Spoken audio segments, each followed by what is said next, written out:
3 barracks there up front producing the Halbs, and the rest of them are behind. Still missing that final armor upgrade for the Halbs, which could is matter. Very relevant. Very, very relevant. Oh, as I say it, he clicks it. We do have architecture coming in on the other side here for Hera, so refusing to let go of this castle position by just reinforcing it that much more. Hussars still doing work for Hera. He snuck in hoardings, he snuck in architecture as well, so the castle has a lot of HP. Leary's not repairing the bomber cannons, which means they're super weak, but great positioning on the Halbs to stop the Hussar. But Hera has another wave coming forward, and he's going to continue to snipe these bombard cannons from Leary. Leary has almost mined through that gold in the center. There is another gold there that he's just long distance mining. Just now come out to, unintentionally perhaps, and well, long term he's going to run out. Long term for Hera, it's still looking good with the 5 relics. Clock is ticking here for Leary, and we're moving in the wrong direction, right? And the reality is that Hera has made one of the most simple units in the game look like the best unit in the game over the last couple years of his career. The Hussar and his utilization of that unit, you know, it has just been spectacular, and I think it's completely changed a lot of people's perspective, you know, on how to approach late game situations. Exactly. Sure. And a lot of it is due to the mobility of them. A lot of it is due to the fights that he actually takes, what he prioritizes. He's actually raiding, I think, in the back of Leary's base as he attempts to push forward here. Those Trebs have just been a slow crawl forward. Every time Leary snipes one, he sacrifices some bomber cannons. That was a great attack round on the bomber cannon from Hera, and he still goes after the Arbalest now as the Hussar once again managed to get through, but I don't think they're going to be able to snipe the bomber cannons. Potential moment here for Leary as he pushes the Arbalest and the Trebs back from Hera. Yeah, he's got to get forward and take those trebuchets out, because on the other side, there's one trebuchet that has actually taken down one barracks. He's going to take all these on the next one. He will manage to take these 2 trebuchets down. The Hussar numbers are building back up. He's got 40 in the queue, by the way, with 20 on the field. I mean, it's just going to be an endless stream of Hussar playing the front line and the meat shield to the Arbalest. But even still, he's got a lot of ground to cover if he ultimately wants to take down each of these towers. There you go, chat. The relic has been ejected and has been re-picked up. Dash! Back to he lost control of the relics! This is Leary's chance! Arbalest pushing forward, gets a couple good shots with the bomber cannons, but the Hussar, again, Hera just loops around, and he prioritizes the Treb once more.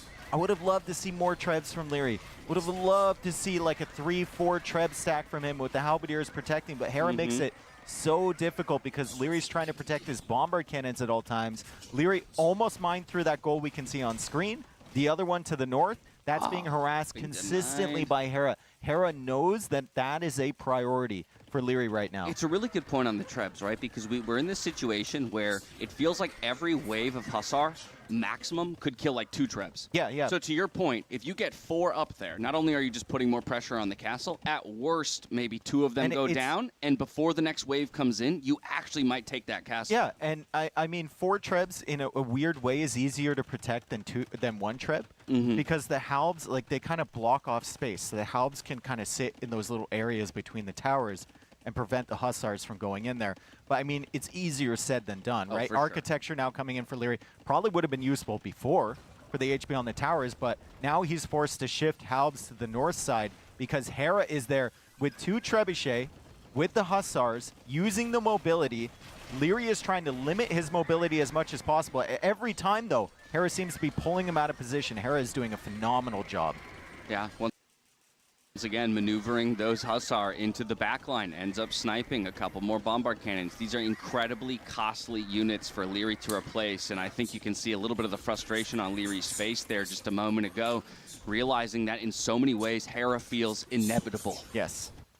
And it's like, okay, I have this setup that would work against literally anyone else, and for some reason, I can't break this guy who's just making a Hussar. He's got a couple Trebs, and then he's got some Arbalists behind it. Like, I should be able to break this. I've got a bazillion towers, bombard cannons, Halb, Arbalists of my own, some skirms. Like, it should be enough, and it's just not. There's an absolute frustration factor in playing against a player of this caliber, right? There goes another Treb. Yep, there it is. Left to its own devices, it will go down. Once again, that's 200 wood, that's 200 gold, down the drain. More bombard cannons coming forward, but those aren't long for this world with the number of Hussar out on the map. Again, 31 out on the field with 43 in the queue. It is never ending. I don't know if there's anything else Leary really could have done, aside from maybe like trying to get a big ball of trebs to attack Hera. I mean, in terms of composition, I think Hera clears anything else that the Koreans make here. I think war wagons are too clunky and slow. And attempted some raids there with the Halberdier, but talking about ways in which Hera has pioneered the game, look at the food number, right? Not just what's in the bank. At one point, he was up over 100 villagers on farm. Yep. Or 100 food. It's insane. That's wild. And that means that he can literally take these trades, right? 40 Hussars for 1 bomber cannon. He can take that all day. And he's just working away slowly with those trebuchet from behind. They've just been chugging away, killing those towers. I think Leary, from what I've seen in the last few minutes, I think he's kind of angling his victory condition away from pushing Hera. And now he's kind of thinking, what if I made this a wood game? Yeah. And what if I just hold on to this position and I can tower that middle wood line and he's going to run out of resources soon? I mean, well, soon, I say, in an hour. Hey, you play for any percentage chance to win, right? But the reality is that Hera is basically sustaining 14 stable Hussar production. Yes. Yeah. So they die and they're replaced immediately. Exactly. It doesn't feel great if you're Leary to just be taking trades. Your opponent's taking trades against Halts. Yeah, and now you're getting overwhelmed. The numbers are dropping.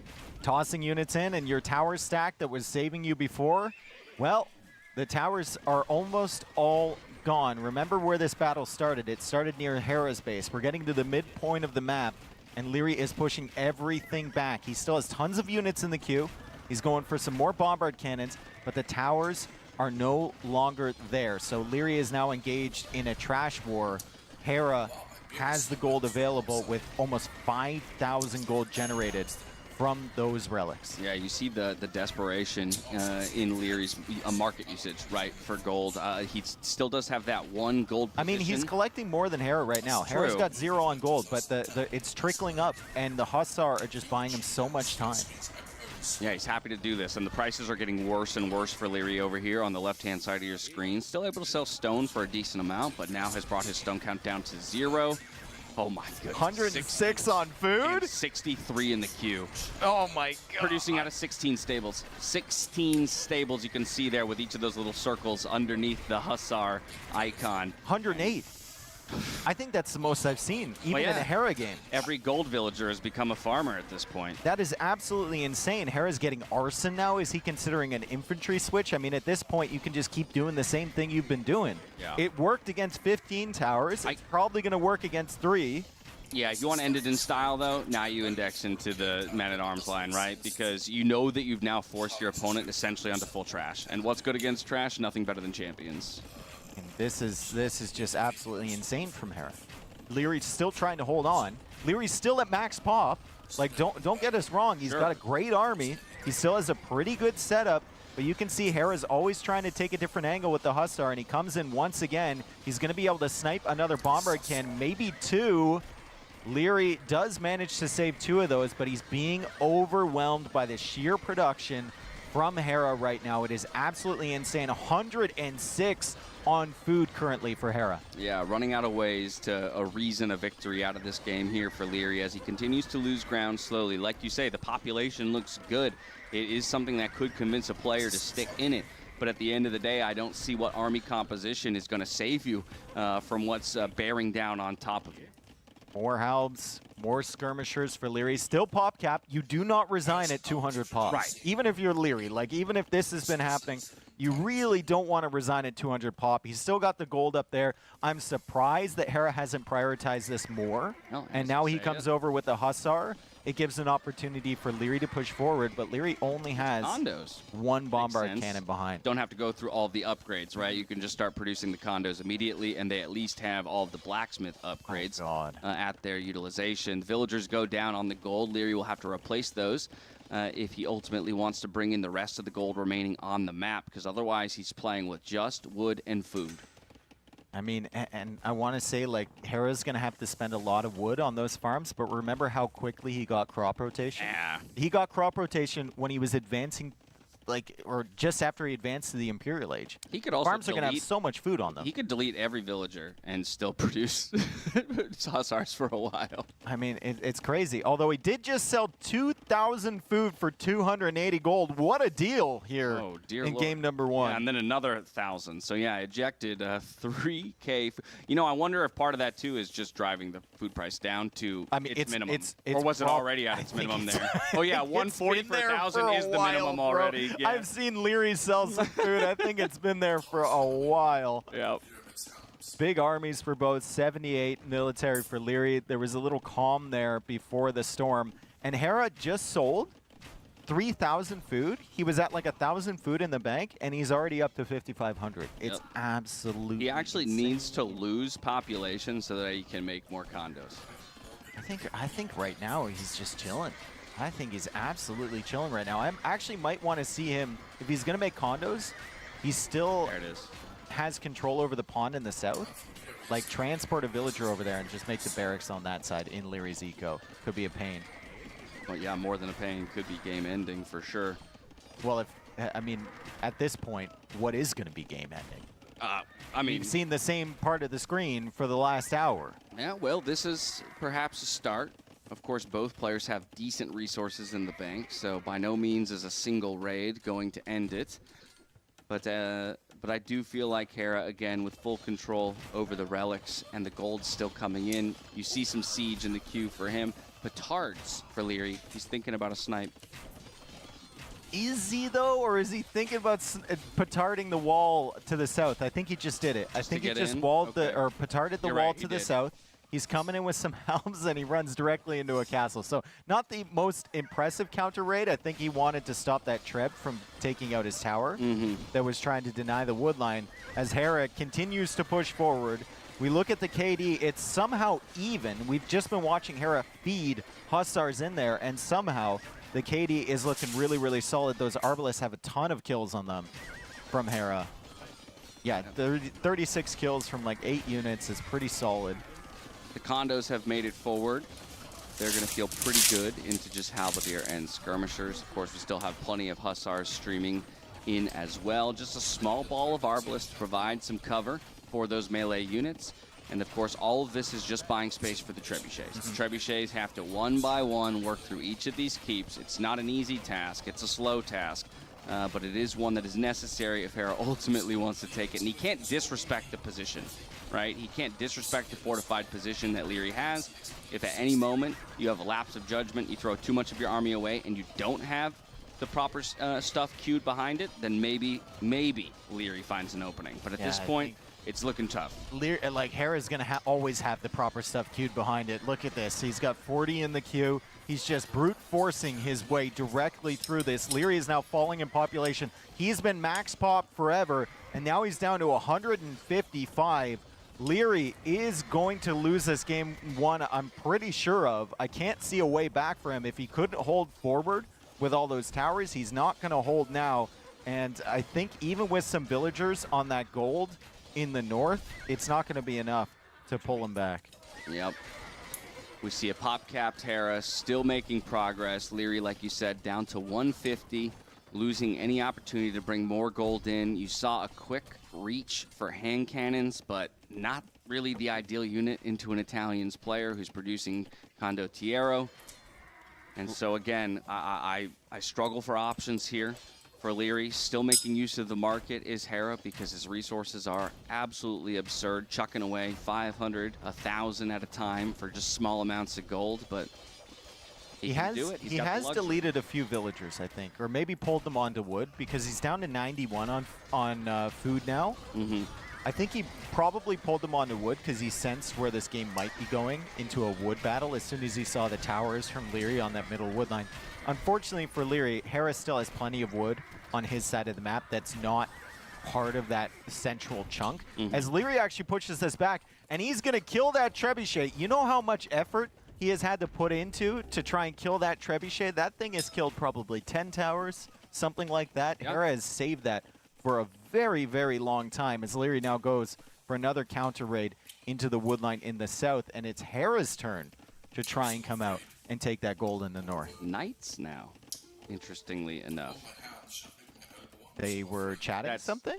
Gotta be. And now Harris is saying something. I know earlier They're when 100% typing. Dude. we did ask Dogao in the earlier set because they said something between him and Hart in that first game.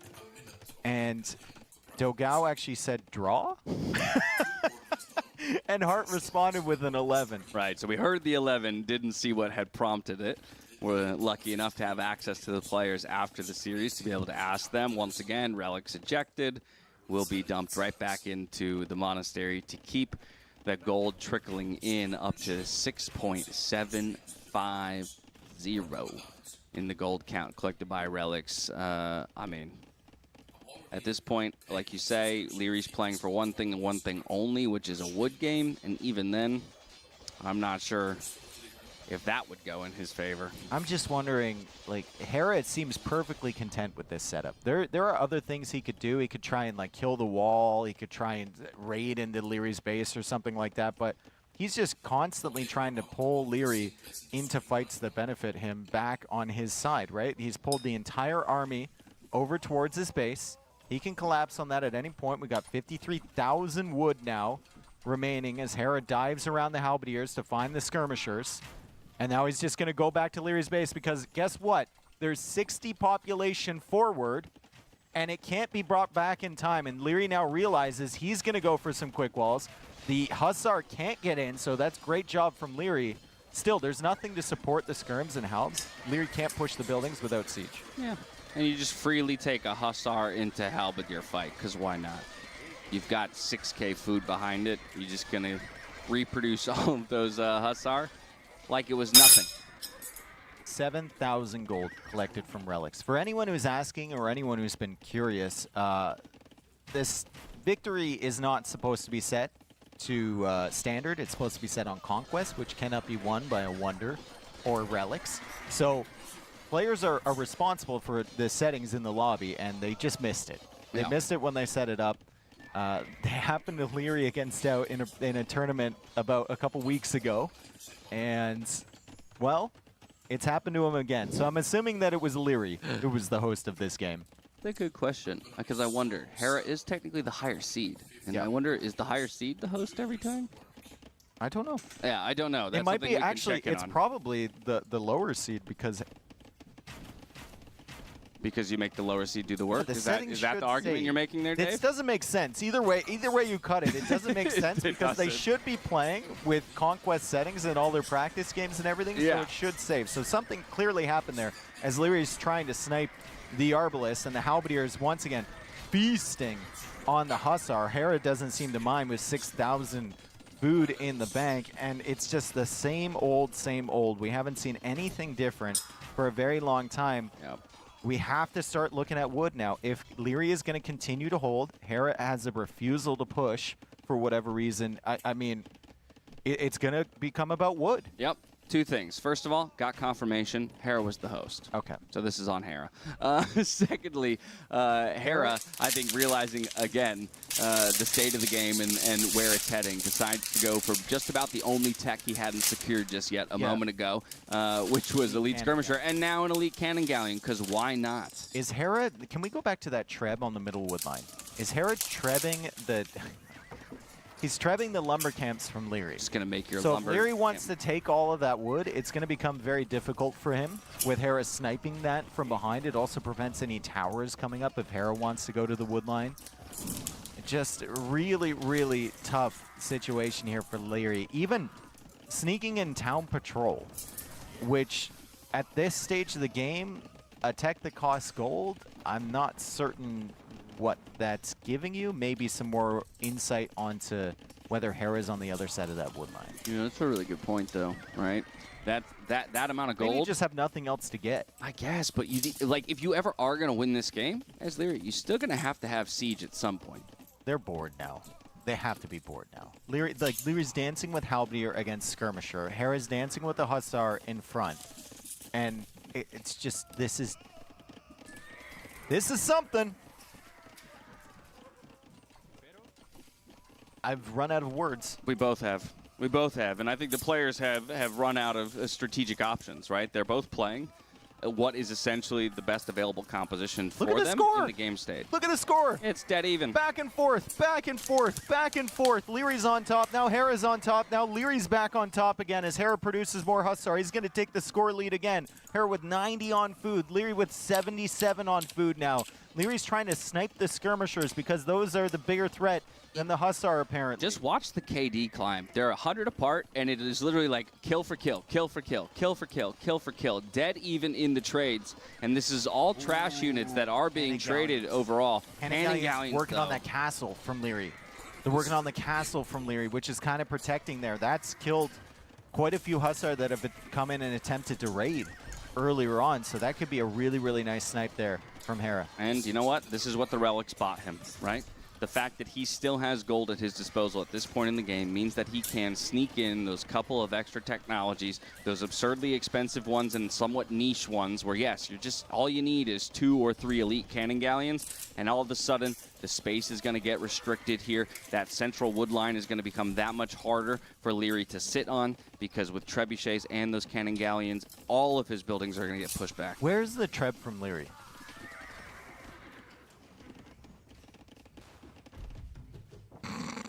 That's great, man. Saving it for a rainy day, bro. Because I've been saving it for a rainy day. I have been wondering that for like the last 30 minutes. That thing has been in there forever, and it's guaranteed that Leary has no idea. He has no clue that trebuchet is in that castle. Absolutely no clue. I was wondering, like, is it a play?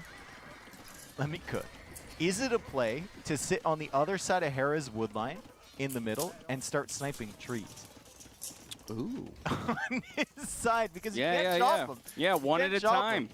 Yeah, and you don't want to put it within range of, like, I like it. You know, the trebuchet from Hera or the bomber cannons or whatever from Hera. You mentioned a moment ago, this is almost a game state where players of this caliber are going to start to feel bored, quote unquote, right? That's a good mini game. Yeah. Treb sniping trees. And it's not immediately, like, it's not something you would immediately notice if you're Hera, right? Like, Hera's sniping the lumber camps. Leary's not building anymore. Leary's still pop capped at 176 pops, so his production is really healthy. Same thing with Hera, and Hera is banking gold. He hasn't been spending his gold on anything. He's just getting the gold from the relics, 8.5K now from the relic gold generated. Now, Vodka a moment ago showed us that there was still 2K gold available on that central gold pile, but it just seems impossible for Leary to ever get villagers out there. Why would you go out for that if you're Leary at this state of the game? Every time you go out there, the Hussar hit you over here, right? And the Hussar are just trying to brute force their way in once again. Hera, having some pathing issues, can't get in, loses a lot of Hussar. Still, he's going to run over to the other side where the castle used to be. Oh, he's buying stone. And that castle's still up. The castle is still up against those cannon galleons. Leary has been repairing that. Hera is going to lose the Hussar to the castle. But still, like how does Leary push? It's an impossibility. A militia for posterity, obviously a misclick, but even that is going to eat into just that small amount of gold that he has. And when you've been using the market to sell hundreds of resources for 14 gold, you know, a piece, that's definitely not even a misclick you want to make. 6K food in the bank, though, for Leary. With 1,300 wood, the resources actually look better overall with what's in the bank. But, of course, the queues are mighty healthy for both players. And actually, it will be Hera, the man who doesn't really need it, but gets out there for the gold. Yeah, and Hera's going for condos again. And it's really, really difficult to fight condos with trash units. The Halbs are going to tickle them. The Skirms are going to tickle them.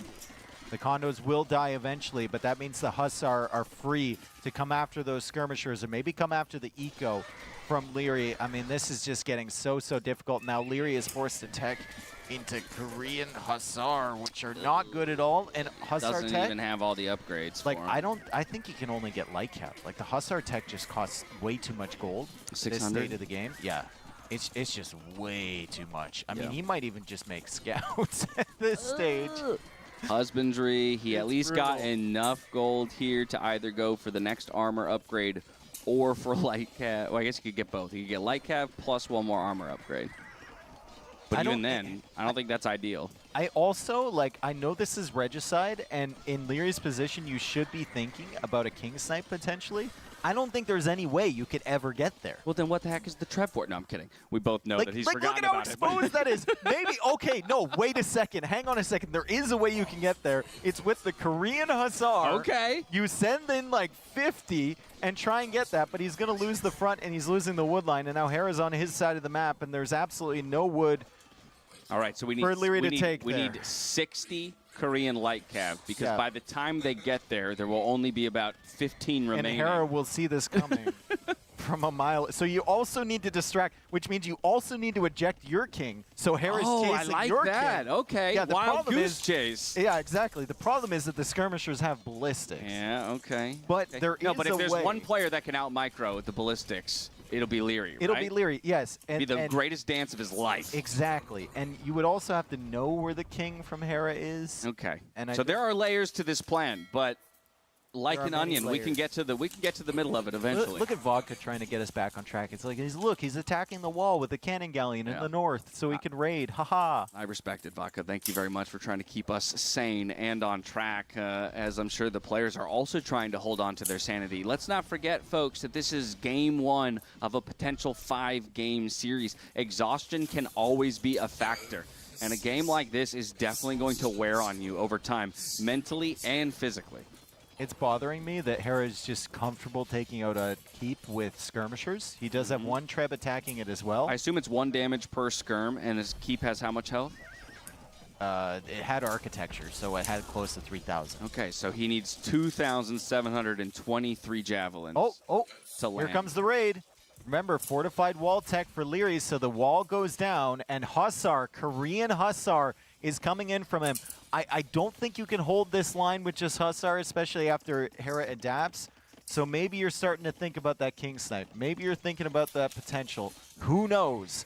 Hera is just holding the wood line with the skirmishers. There's only 25k wood left on the map. There's only 1 Treb forward there from Hera. So Leary will attempt to push this back with Hussar that lack the final attack upgrade and also the final armor upgrade. And also, additionally, bloodlines.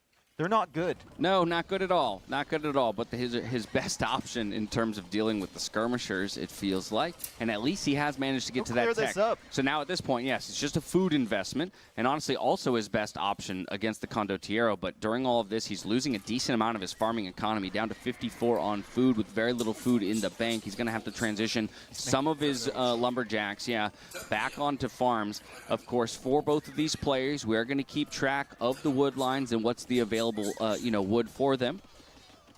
What happened to Leary? He would have resigned this game. A year ago, he would have resigned this, like, minute 35 or 40. And he's gaming. And he's adding villagers. And he's adding Hussars. I love it.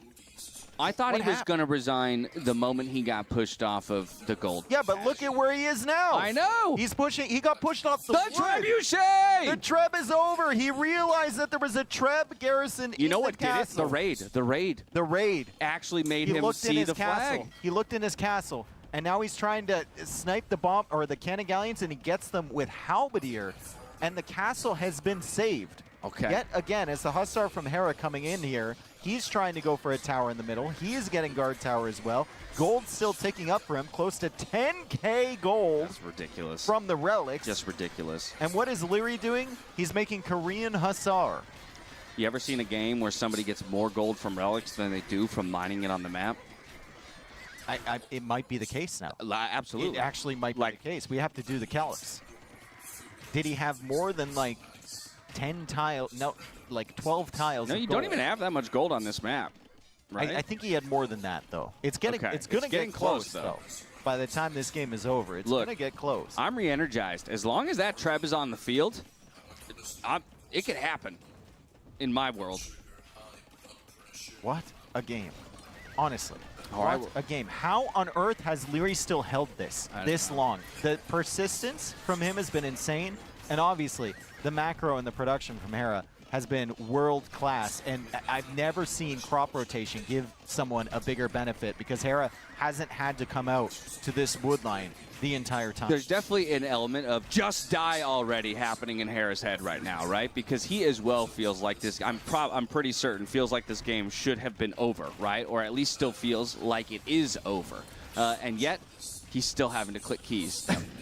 Man, that tower is getting a lot of value. Ooh, That tower is getting 30 military. The Treb for Leary is trying to snipe it, but Keep is coming in now from Hera, and look at Leary's wood eco. Look at Leary's food eco. It's not healthy. It's not healthy at all. He's down to 140 population. Hera's still at 200. I think we're coming to the conclusion of this game. An hour and 30 minutes in, as Leary is now moving his king back to the castle. He's laughing, and GG called. Hera wins game number 1. Oh my lord, what have we here? It's Hera taking game number 1. But Leary pushing him well over an hour and a half into it. I was like playing for a wood game like that was my win condition from the game actually, from the start. Yeah, I had the relic win condition in my back pocket to be honest, but I think I'm chilling because I have 3k banked and I still have the small ones. Thank you, really cool. It was kind of close though. I think your civ might have even been better if you had some relic. Oh no. The question is how you get the relics, I'm not sure. I don't know. How about that? Even Hera doesn't know what Leary should have done there. Yeah. He's like, I think you needed to contest the relics, but how do you get them? Yeah, I mean, especially when Hera makes that move towards the pond early, right? I can't imagine a world where Leary predicted that would happen. So then you're required to react. Yeah. And unfortunately, the reaction wasn't there to deny the relics. There was the attempt, bringing the Vills down for the dock and the couple turtle ships, but not a big enough investment to keep him off of water there. And ultimately, the fast castle play from Hera is what works out for him. He's the quicker one to the monks. He secures the 2 open relics in the middle of the map. And then because of his commitment to the pawn in the bottom, he gets all 5. And again, it just feels like at times Hera can do no wrong. Yeah. Right? Because it's not a strategy that I would have ever assumed was going to come out. And yet, boom, the moment you see it, you go, I understand. I understand how this works.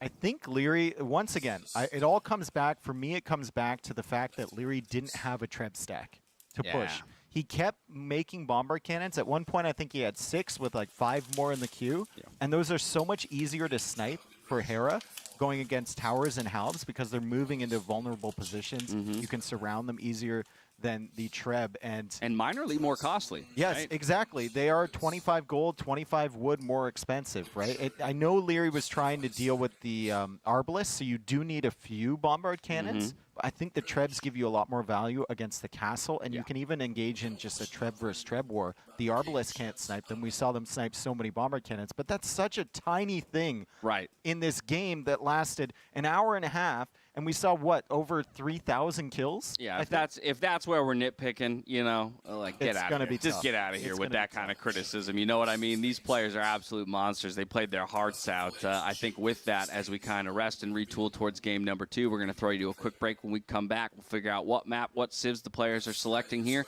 as Leary tries to even it up. See you in just a bit. And now, a word from our partners.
Caribbean movies. I started watching Loki and Marvel, watching a bunch of Marvel movies, right, with my mother. Also get her over here, it's very nice, drinking coffee and watching movies, but in a different way. It's just always like the same things. I just want to be introduced to movies and series. She's like, she trusts me, she's like, you know what, let's watch the other Star Wars movies, because I haven't seen those. Can you please help me with it? Yeah, sure, whatever, it's pretty good, you know. I'm a very reasonable Star Wars fan. If you guys don't know, I really love to talk about this stuff. It's just random, I'm really talking, we talk about myself, we go through things thoroughly, was it reasonable and interesting? What streamers do is talk anyway, so I might as well talk a lot.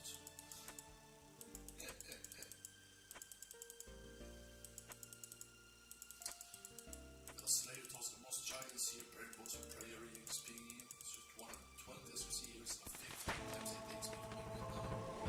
It's overheads, so really. Well, it's mind numbing, I love this so much.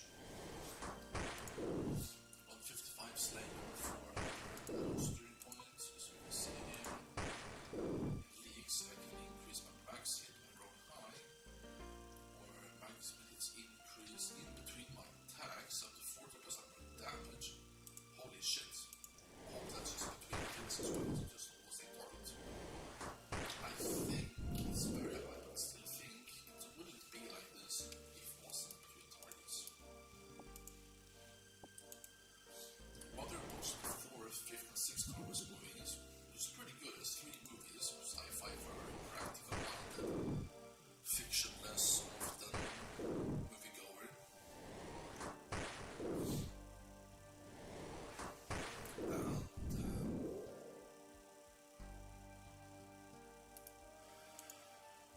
She was different. She we watched the 4th, 5th, and 6th again.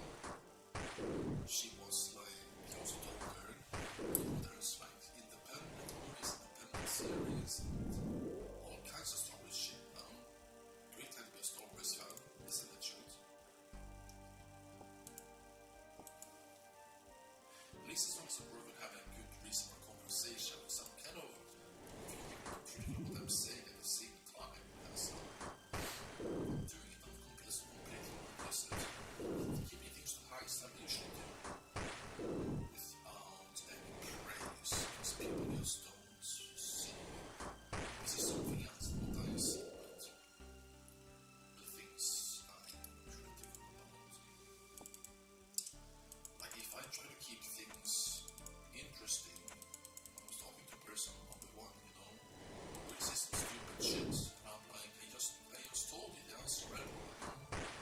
Listen.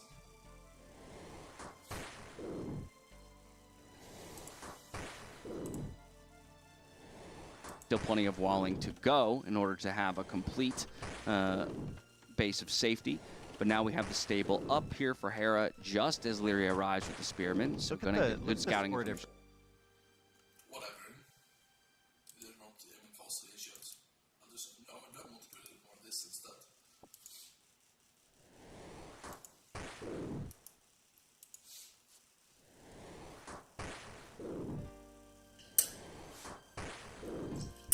She got through the first movie. It's pretty nerdy, right? Never heard her complain. But you think that was difficult. But how difficult she never said, so it's hard to tell. But the ease she was not as good, was not the type to, you know,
action scenes, you could say. Never, but when I saw the first time, I thought never before ever seen so many lightsaber battles along, really cashing in. It's that interesting opinion. Not opinion, since I was a kid. This time I'm gonna wait for the House of Age actually. Sorry. Watched too many tournaments. So I've been watching Residence. Really Paris for 10 years now. So my commentary is interesting. It's nice to share my opinions. And exclamations.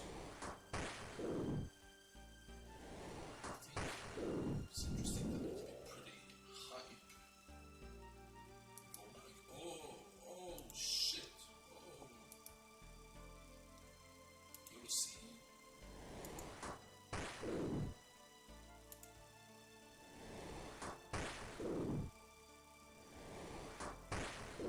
It's a particular energy that gives me hot takes,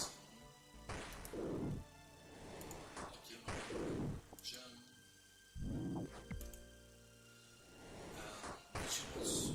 She is, I would say it like this, she never watched the first one, was obvious. So when she was the Anakin Skywalker, like a good guy throughout the movies, she could understand he turned into Darth Vader, a little bit smaller, but you should know some haters, right? It's like, Anakin did what? He fucking, just killed the children and fucked up Michael Samuel Jackson and was, corrupted to the dark side and stuff. He turns into Darth Vader?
really important tool to use against the Byzantines if they're just spamming the camels, right? You need something to lay back and kind of convert those camels as they come in. This is the biggest Leary TC ever. He's like one of the only pros consistently that likes to build with one villager.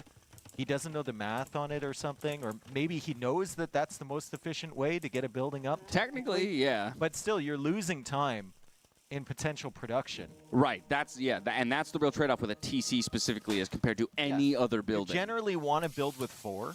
I mean, if you really want to rush it, you can build with more. Obviously, a panic TC with 20 villagers sometimes is exactly what you need. Sure. But 1 villager TCs are quite rare because they just take so long to come up. Almost never would go voluntarily above 8, but like you say, 4 is the magic number when you're not under threat. It's kind of a good balance between TC speed and then, like you say, getting those extra villagers pumping out that much quicker. And you can see what it's netted Hera to have his 3 TCs up just a little bit quicker. It's just a small villager lead. All that said, it's not going to be massive in the long run. Let's not forget that the Byzantines have a cheaper Imperial Age click. And so I wouldn't be surprised if Leary can use that to great effect. And now it just becomes back to the age-old, how do you utilize that wood to convert it into farms, get the food count up, and then put yourself in a position. Kill the mill. That's the most damage you can do right now. Kill the mill, you take 10 goats. Hell, you kill the goats too. Sorry. Yes. that sounded violent over here, yeah. You know, I wear this suit and the evil it rises up, dude. The mob boss. The mob boss in you is coming out. Well, all right. Farm's starting to get placed. Leary at least looking for some. Oh, you don't have to do him like that. That is so brutal because of the wood count that Leary currently has. That's actually that's about as much damage as you could do in this moment. I wonder if he's wearing a suit too. No, not maybe later. I want to get these guys in suits. I want to get them co-casting with us. Okay, yeah, that's a good point. We're gonna have to start. Gets camel. He takes it out. Mangano coming forward. Leary never gets hit by that shot. I probably cursed him right there. He sees it. He's aware of it. I wonder if we can get. But he's invested a lot of time in this blacksmith, and it's kind of a bummer to not ultimately bring it down. 707 HP. Man, if we're gonna have these games, we need interludes. Like we need some pro players to come tell us what they're gonna build. Story time. If anyone's listening, any of the pros out there. Story time with Dave and Dash. I would love for you to join in because I think it's Byzantine favored, but I'm not certain. I think the Gajara camels actually do surprisingly well against like a cataphract at full upgrades, given that they have frontier guards and they have the extra bonus damage, so they kind of negate some of the anti-camel, anti-cavalry resistance that the cataphracts have. But like Byzantines just have such a varied tech tree. It's insane, and it feels like they have the counters to everything the Gajaras are going to do. Yeah, that's the thing. I would imagine while Hera did manage to pick up the first relic of the game, that Leary feels probably in a more comfortable position than he did in the last one in terms of letting the game, elongate and ultimately get to that hour-plus state. Now, I tell you this, Dave, if we do end up in a situation where we're having to go an hour and a half in and we're running out of things to talk about, you could just retell that story you told me about saving Hugh Jackman from that house fire. Oh, yeah. No, that's an old one. I know. It's an oldie but a goodie, man, for a reason. Embarrassing. Okay, well, maybe I might be able to tease it out of him at some point, chat. All right? That'll be my the rest of my week-long effort here at Noble Apartment Cup. He's being a noble and a humble gentleman at that. In not choosing. I will say because nothing is happening. We can't. There's nothing to cast at the moment. But I will say when I was planning on coming here, I was looking for my passport. It was like in a drawer somewhere or whatever. Couldn't find it. What I did find was my high school yearbook. And on my high school yearbook, which I hadn't looked at in years, it had for each person graduating, or it had like different categories, like who's most likely. Oh, the superlatives. Yeah, be an actor or whatever. Right. What'd you lock down there, Dave? What'd you lock down there? Who's most likely to be a minor celebrity? Oh! They got me, dude! Dude, they read me like a book, Oh, bro. my goodness. It was crazy. It was written in the stars. I felt called out. Oh, At my the time, God. it didn't mean anything to me. What an attack round. That At was the time, it didn't mean anything to me. Yeah?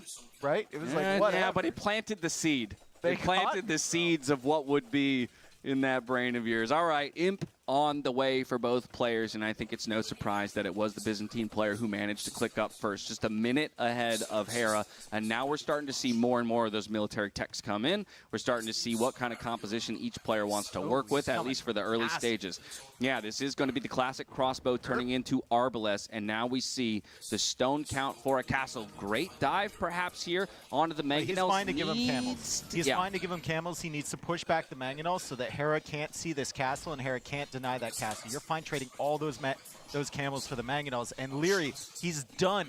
He's done with just sitting back and doing nothing. He did that last game. He didn't know what he could do. He's on the way to Imperial Age. He's going to force the issue with a forward castle and a decent Imperial Age time faster than Hera. He's going to have Trebs working away on that castle from Hera. This is a good setup for Leary. Of course, what happens when Hera's under pressure? He immediately drops 20 more farms in the back of his base. That food count is about to absolutely balloon. Of course, he's also indexing into ranged upgrades first, and maybe we'll follow with the cav upgrades in a bit. But there we go. Imp is in, Treb in the queue immediately. Now looking for the rest of those archer upgrades to follow, and Leary's going to look to end it.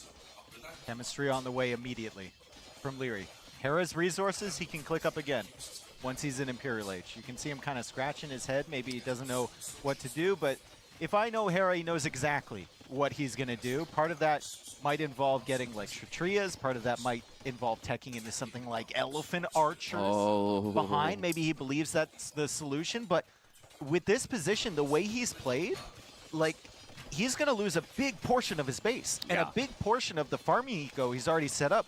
He has to prioritize defending this area. It's incredibly important, and Leary's never been afraid of just diving in with his crossbows or his arbalest and looking for value, whatever value he can get. Absolutely brilliant call on the Elephant Archers, but to your point, there's a very big difference between the last game and this one, which is that the engagement is starting before either player is fully set in their strategy and in their composition, right? So Leary is getting the opportunity to apply that pressure that much sooner. 2 trebuchets already out onto the field, working away on that castle. Hera's military numbers not quite there, and crucially doesn't have a good unit for killing trebuchets. Yep.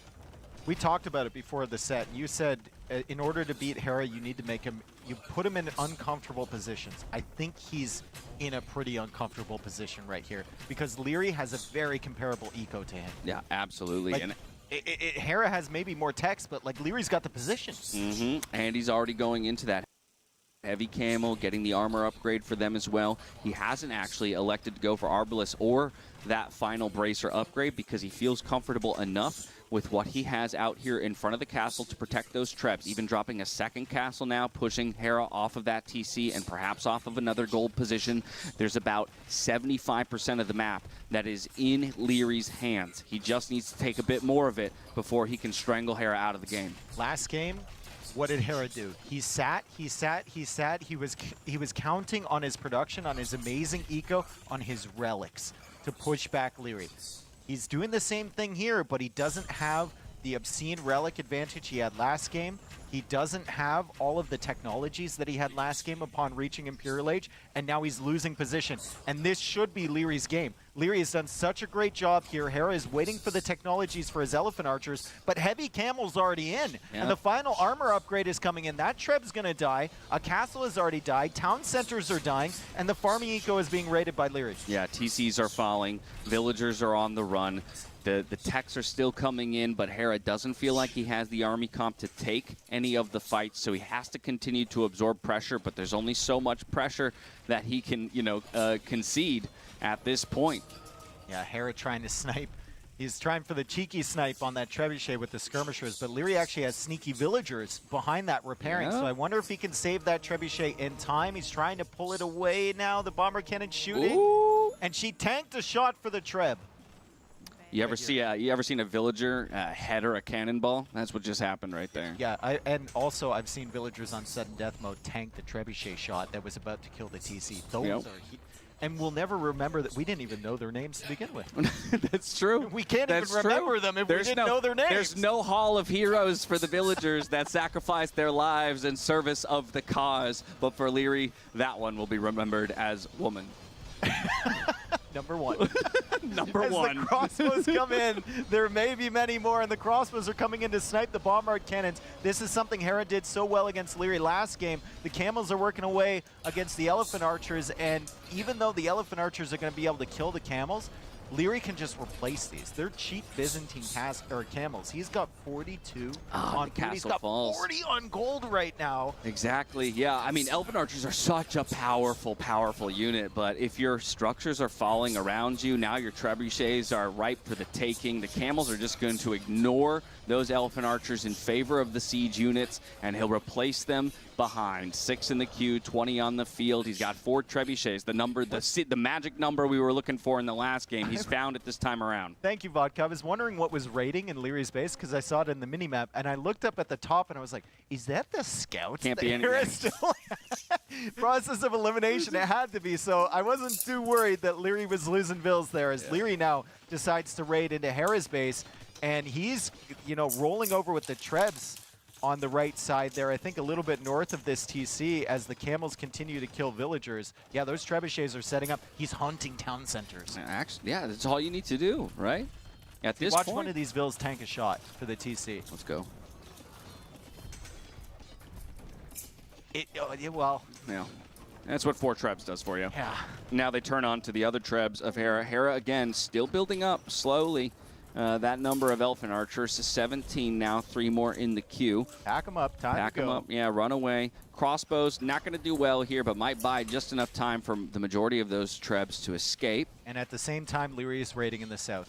Hera is just adding more and more TCs. He's got no food. It's like he believes he can come back from this because he's got the Elephant Archers, which theoretically in a big ball, in a big clump, can do wonders, but they're not even elite Elephant Archers. They're just regular Elephant Archers. And now Leary is teching into skirms, so he should be able to snipe those one by one. Hera now down below 100 villagers as he rolls forward himself with the trebs to try and attack the castles in the middle from Leary. But Leary's not screwing around. He's not messing around at all. He's hunting those, and he's even going for a castle on the left side. Yeah, Camel's a classically terrible rating unit, but still doing more than enough in that job or in that role in this game.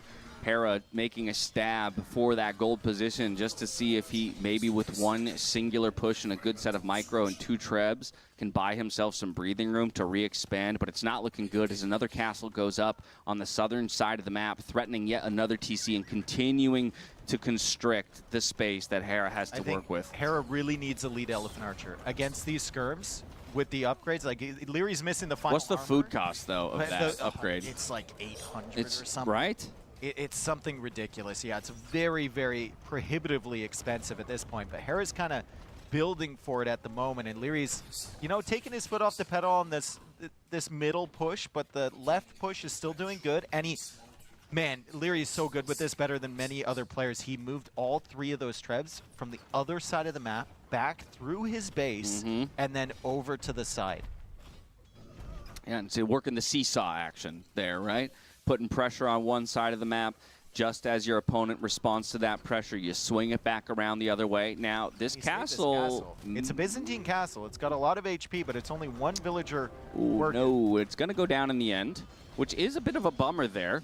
But as long as you can trade out these trebuchets, right, it's really difficult. Again, it's going to force Hera to reinvest in the siege, and Hera decides it's not worth it. He's going to call it. We're tied up at 1-1. 2 very long games there, but Leary, he decided he didn't want to play into a similar game as game number 1. He wanted to be the aggressor. Whew, a little bit less conversation this time around, I think, as both players realized they got themselves a series on their hands. Yep. But they didn't kill it completely. Nothing. Nothing. Yeah, also just taking a moment to breathe, Yeah. right? I mean, again, 2 very grueling games. This one maybe slightly less than the one before in terms of the overall.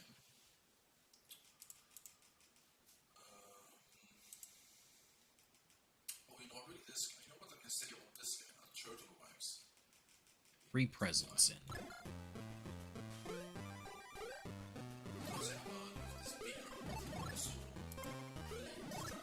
Ouch.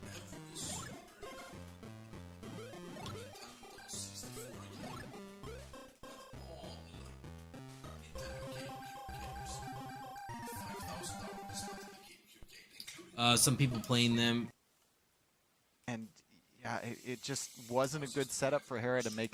That's interesting.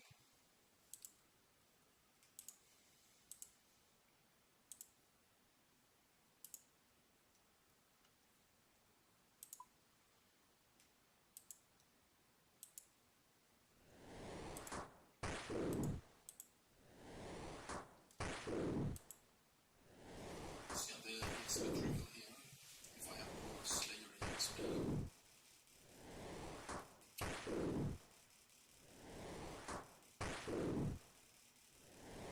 So let's Slayer of the Task. I didn't see it.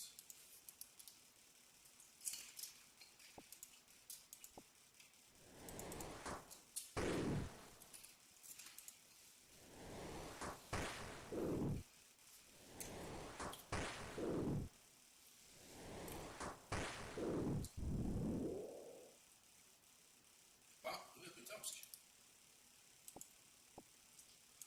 In my magic hat.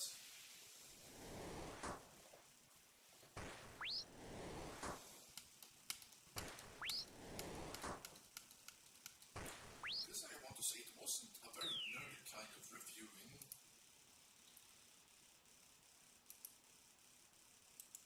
Of the Star Wars movies. Maybe you don't have seen them, but you know, it was a very professional, objective thing.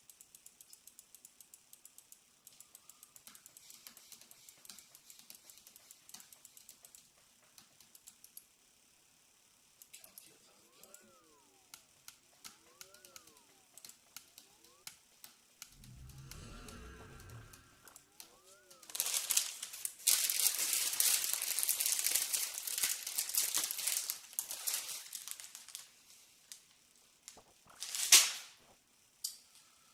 Yeah, there's a side of it that people don't see, and I don't talk about it. And that's like this brilliant life I have. It's kind of hard to talk about it, so it seems like arrogant, maybe. But that's not what I mean, you know. I'm just saying it how it is. I'm just speeding through things with this uniquely big brain. It's like having the best processor available, so speedy, talking fast, lots of energy, tons of energy, like ADHD energy. Okay, great.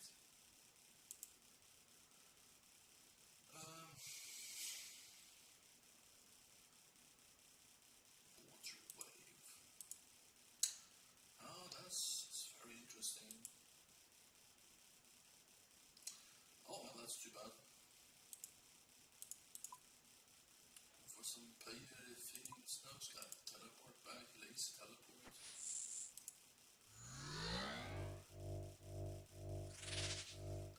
I'll wake up because of my good health. It was big,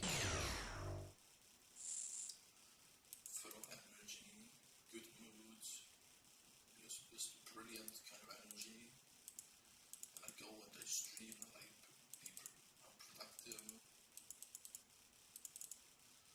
And then I work out and it makes me smart. I read and makes me smarter. Watch YouTube, Twitch now and then also, I guess. I don't know, write books, for example. Just keeps. So it's a mix of my fantasy. This just keeps flowing, you know. Creating things that just make sense. It goes very fast for me in fantasy books. Something I classically didn't thought I could do.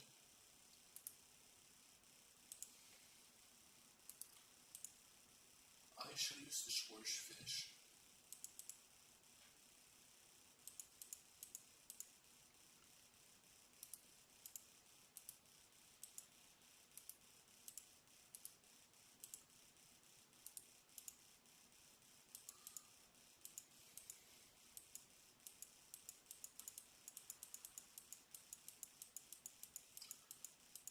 I feel like people don't understand me getting that kind of smart territory.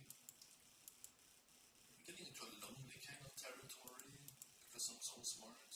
No. Beyond top 1%, it's like just waiting for someone, meet someone similar, so I can carry on these years of feeling like I'm alone in the world, like I'm invisible, just waiting to blossom.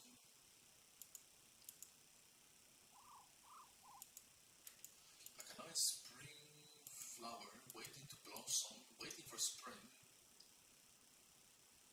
I have so many things to say, but I just have to wait till I find someone equally smart. Maybe someone smarter works as well. I don't know. I really talked to these streamers, some of these really smart streamer guys. That Kelsey, for example, is even smarter than me.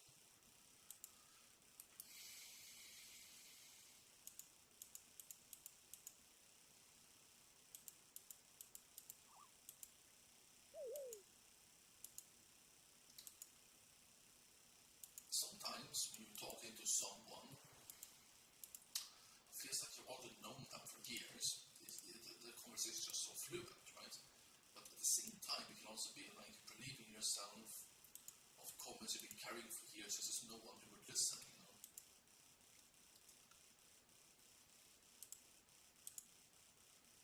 Change to saucy blast.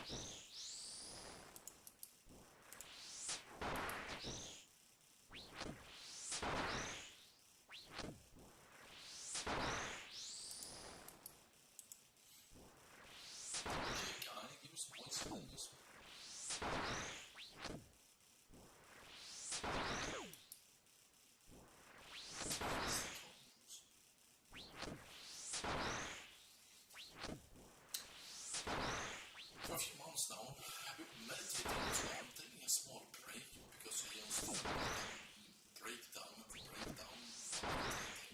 Maybe when I am productive and I want to do other things. I read that it makes you smarter, it made me smarter.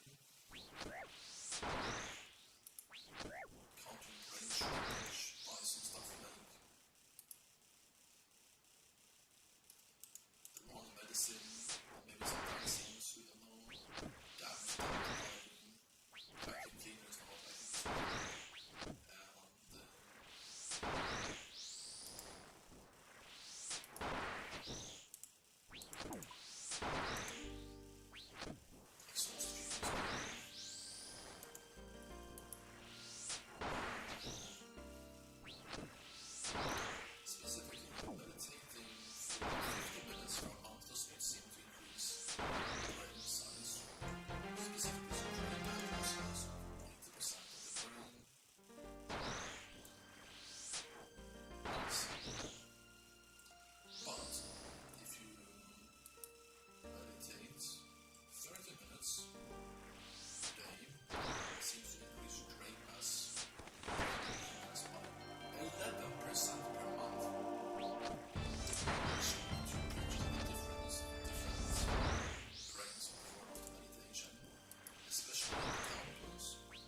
most few people who actually gets to upper than antioxidants per day. Vegans and people like me can get the rebels and the doctors don't even think about it. They eat lots of fruit. So part of my snacks today was watermelon, blueberries, and apple juice. So just, popcorn Cheetos, you eat popcorn as well, it's healthy. You gotta get into eating popcorn, I think, because it's a different kind of flavor, it's kind of bland, tasty.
most antox-rich foods on Earth.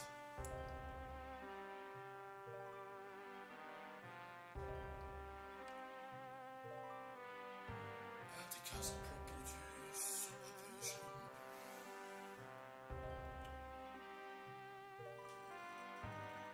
If you drop the cancer dose, you can go out of it by half. Stop. Kills of half-cancer cells.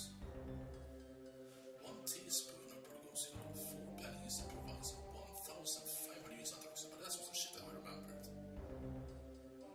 It's more than a person gets in an entire week on average. Yeah, so if you want your cholesterol to drop as fast as humanly possible and get all the antioxidants you ever need to worry about, buy some just go to money, booze,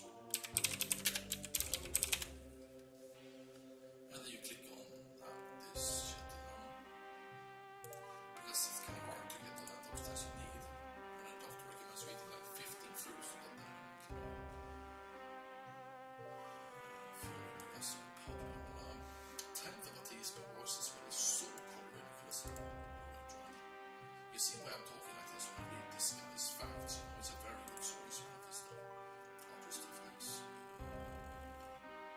it works as well as a leading diabetes drug. No side effects. You know, maybe I should fucking start eating this shit again. This Pepsi, I was drinking too much Pepsi. Stress suppressing effects. Yo, let's spend some more fucking money on health, chat. I have more money. Let's buy some of this shit. I'll write it down. Buy it, chat. Tastes pretty good, so it's a berry.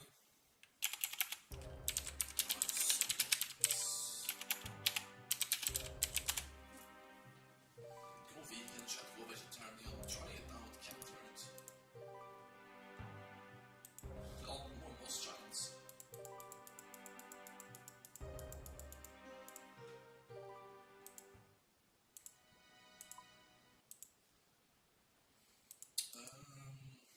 Anyway, so I'm still getting. There's something to talk about. It's interesting. So I have something to stream when I'm playing the game. I'm eating ashwagandha right now. It has antioxidants. It's a brain booster. Getting those pretty cheap now. It doesn't really matter. Roasting roots. I'm eating as antioxidants. It's a brain booster. Ginkgo bilbo has tons of antioxidants. It's a tree leaf. It's a brain booster.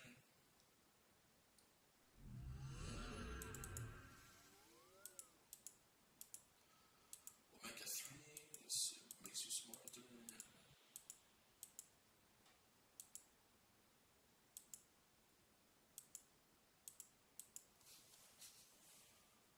Eating garlic pills, garlic sulfate.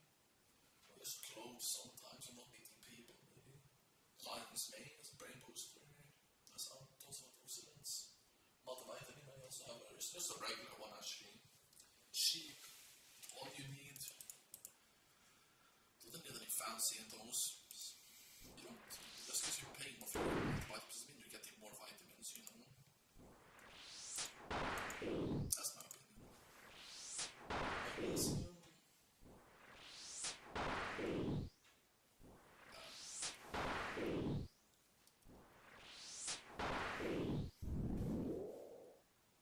So let's bring it on my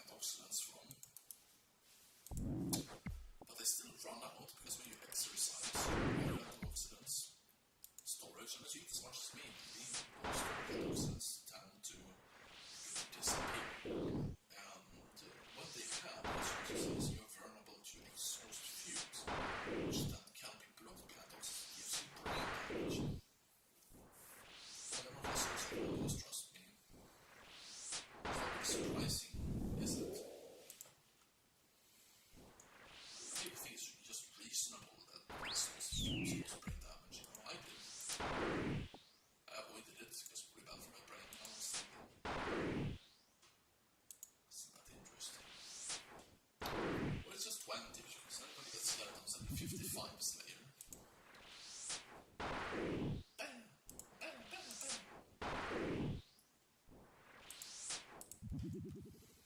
I bricked on my fire runes. Oh no, I run out of things to talk about. This is horrible, chat. No.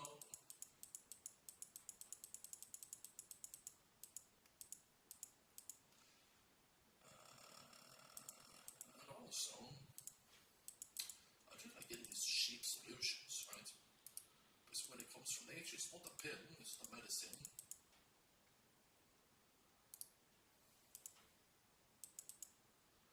It can be very cheap. Not selling anything, just telling you that it's not going to cost you anything to be healthy sometimes. Garlic cloves is low cholesterol and stuff. Very cheap.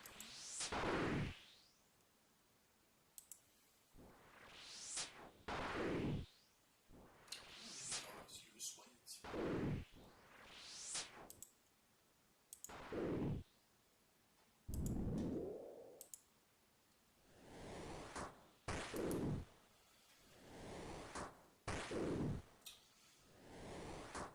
Drinking coffee without milk is associated with living 1 year longer on average, and drinking black tea 2 years longer. Eating holy grains is only living 2 years longer. Eating a handful of nuts and seeds per day is associated with living 2 years longer. That's short. You got a short version, right? Those who live the shortest tend to eat the most junk processed meats. It causes cancer because of IGF-1. Humans get sick from eating our normal diet with this much animal products and meats. It's not normal food in a sense that we can just eat it and be fine, you know? Just getting normally sick and dying normally too.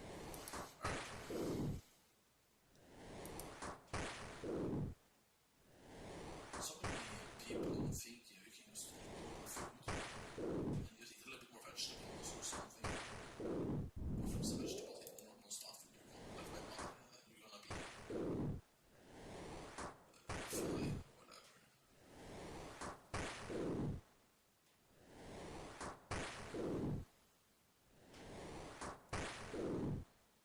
Eating meat is just as bad as smoking for health.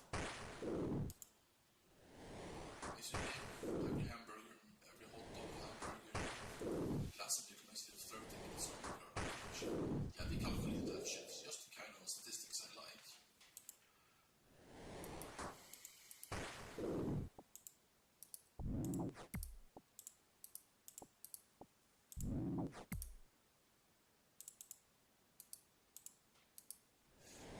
I don't get anything from telling someone a lie.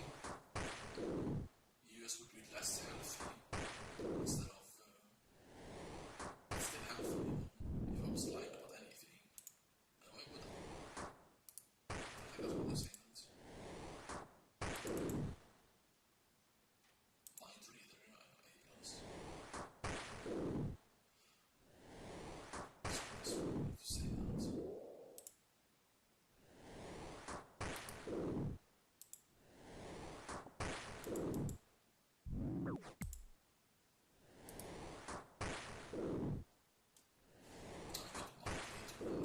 Feelings reader, actually. Certain intense things people feel, you feel them too. You notice that you get like a warning or something sometimes. A little bit crazy, trying to talk about shit that way, but oh well, whatever.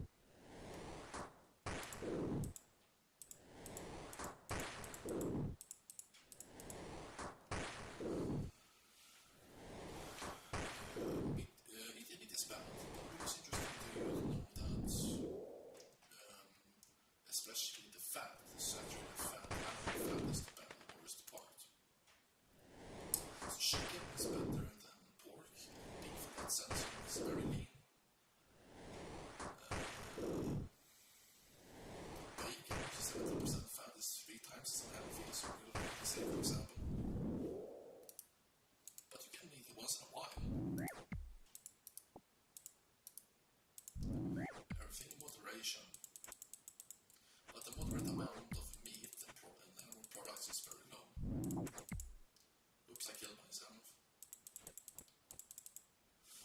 it's not like I'm trying to trick anyone into health here. Instead of just streaming, it's just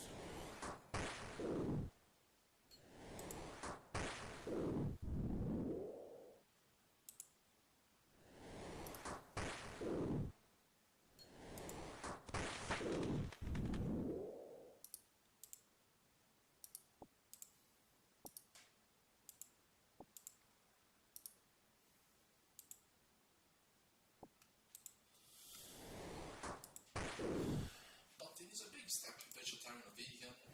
I think it's less than fucking bad, it's easy to stick to and stuff. I didn't miss meat when I was vegetarian for 10 years. It's easy to just cut out 25% of your meat and dairy.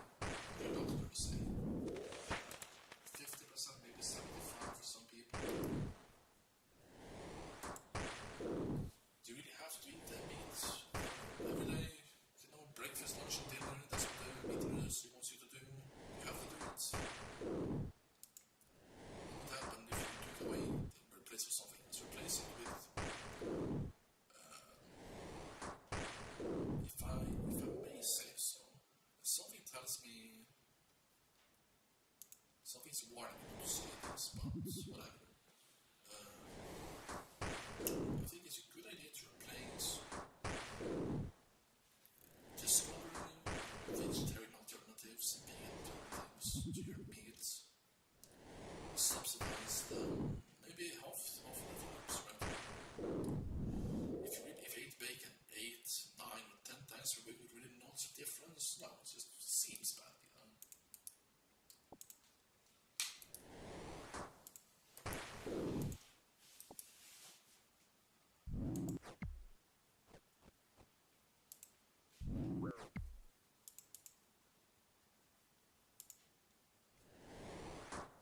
Exercise you can do to live a longer time. Every 20 minutes you walk, you do another hour on average. Every hour you exercise more strenuously, you seem to live 7 hours longer. Pretty reasonable. Says so in the book over there. How not to age.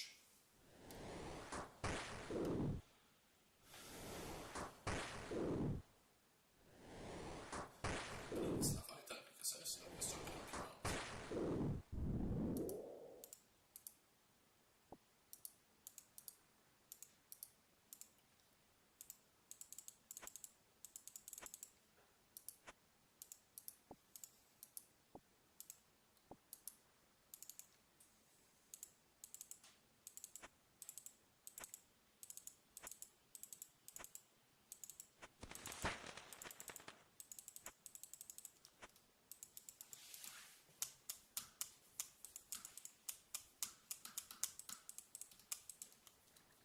Because the chat is telling me now, yes, we believe you know. Sorry.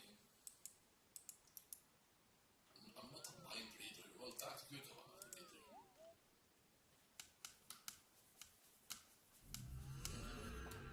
Yes, actually, when people are thinking about something, guess what it is, and then I'm right.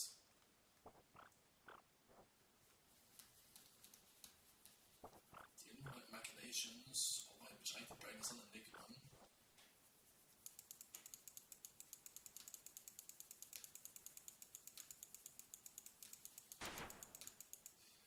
If someone has 200 IQ and you 100, what you feel cannot be possible, it must be possible then. Hey, that was pretty smart.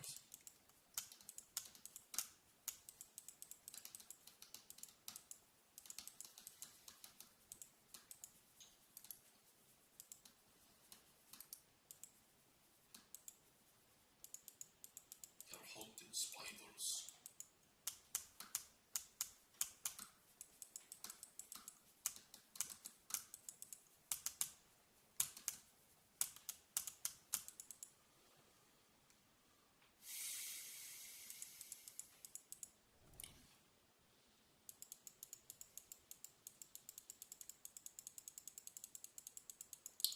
Eating meat and therefore getting sleep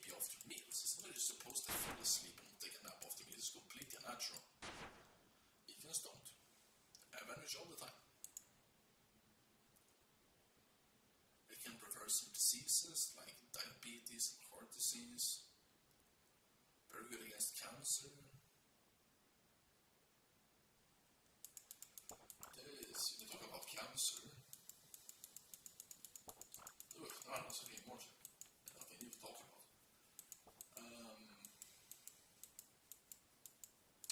It's a diet disease, kind of. It's a smoking and diet disease. We don't do enough things protecting our diets against cancer. And if we all did, we wouldn't get so much. The highest survival rate for cancer is in a place in Mexico run by Americans with like an 85 to 70% success cancer rate.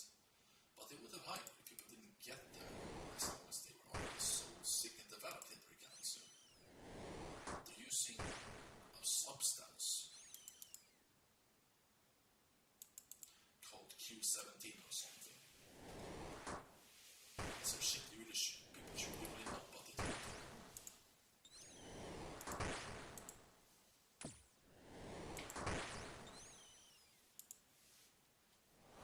Blech. It was so efficient they got banned from America by the Cancer Association.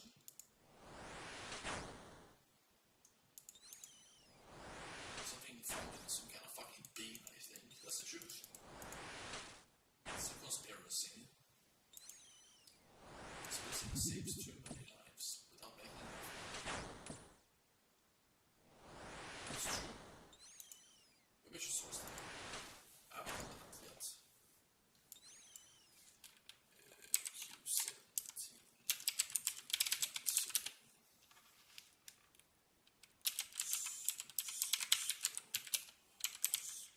It's gonna fucking work.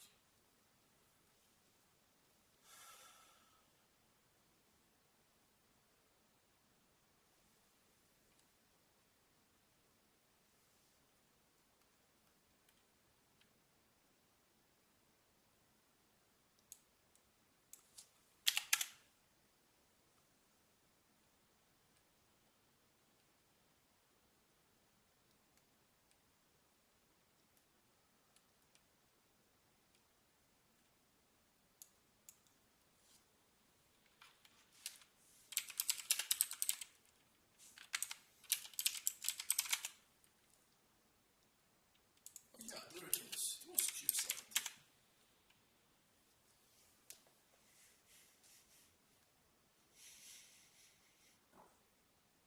I get kind of bored looking for the thing.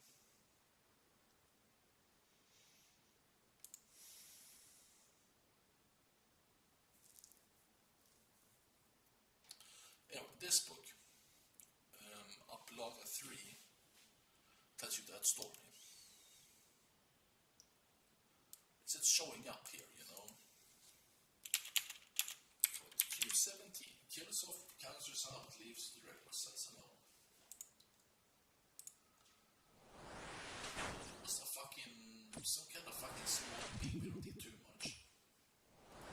They've been with cancer cells.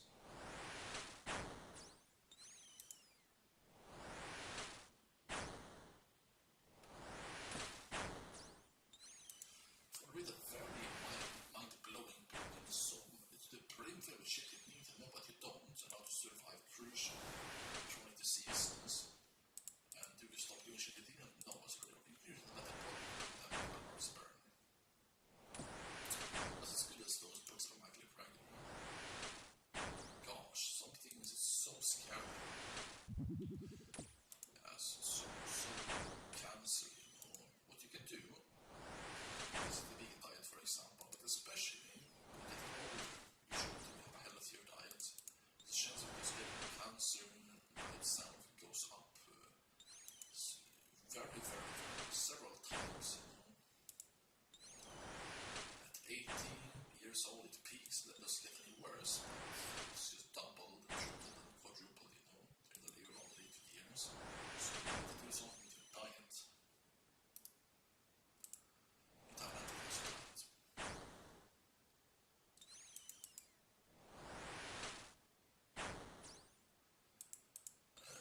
Here's another just fact.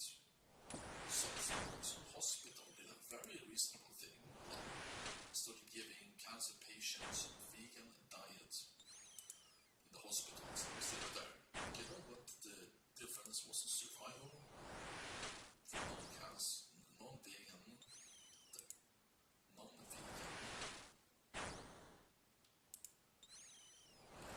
patients, survival was 35%. The vegan was 70%.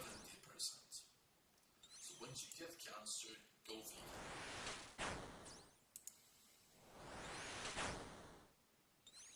Your body needs the stuff to fight. It's killing the cancer cells. You don't want anything that causes cancer. It must kill its cancer cells. Your body does that, right?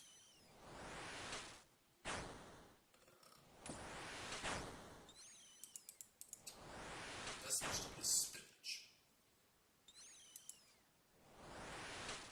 Eat spinach once a week. So 2 times per week. Det var bra linje du. That's why instead of spinach.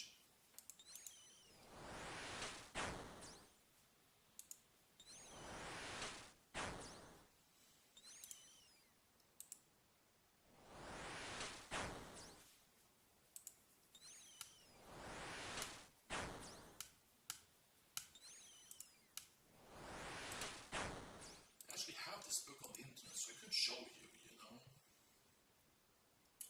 on other libraries, maybe.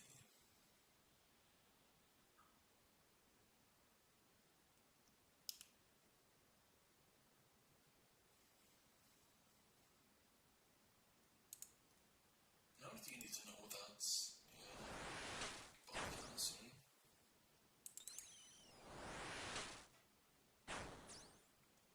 Don't forget anything I've said, by the way. Just keep this shit in mind. Remember this as good as you can.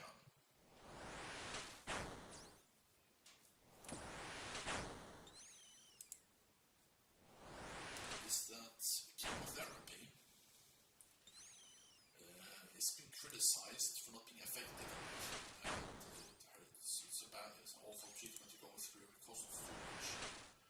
It's not efficient enough to how popular it is, you know. Doctors getting paid too much for something that's not efficient, you know. That's a conspiracy. But the thing is, chemotherapy causes secondary cancer. When the cancer comes back, so if you're all fucking hurt, it does, it's because the chemotherapy caused it. So, well, there's another treatment you can go for, but you want to think twice about it.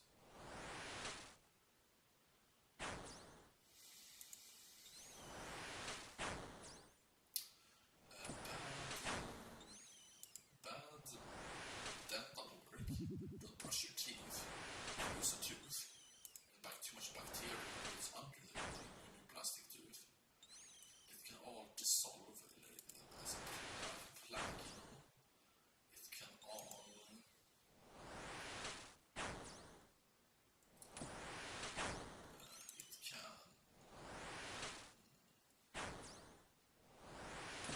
shipped out from your tooth into your bloodstream at once and give you a heart attack. Don't lose the teeth. That was said in the global pandemic book.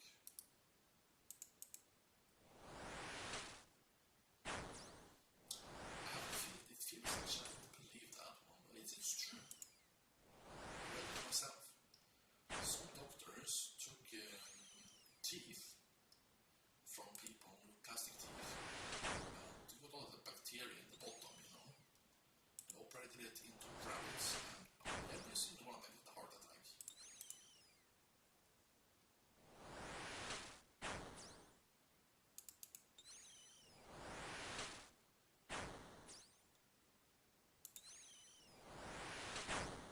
For my grandmother, she was like, I don't believe that's the dumbest thing I've ever heard. Of course it's not true.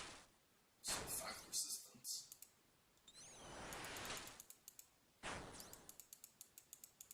That actually pissed me off. Trying to be help her, right? She was so offensive when she said this. Well, it was designed to hurt someone. Like, don't you know you're stupid kind of conversation, you know?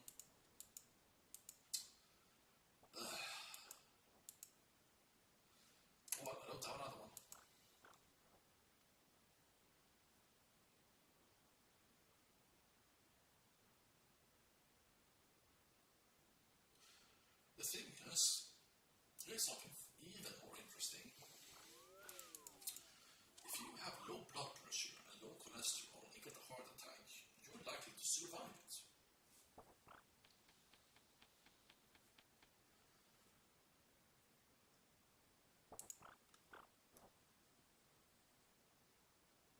If you're young, because you have low cholesterol, low blood pressure when you're young, it's why you tend to survive heart attacks. I had a heart attack. I was depressed and suicidal. I gave myself a heart attack with some pills. And I was like, but now what? You know, I lost consciousness for a moment, but I survived. And I have a shitty heart. It's easily hurt from exercising. Unfortunately, do my best to repair that with some of these really healthy stuff. Pyrethins.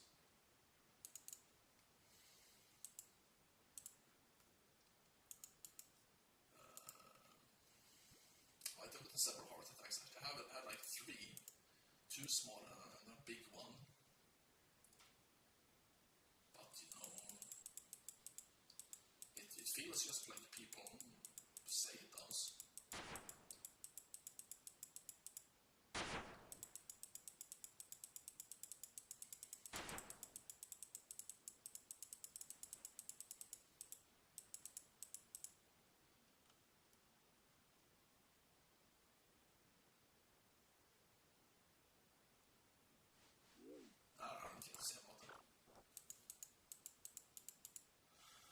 So, if you're an old ass, retired person, whining about how people don't want to work anymore,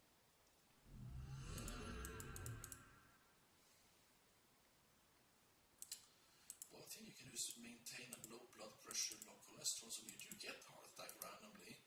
Try to live as long as possible, you don't die. How about that?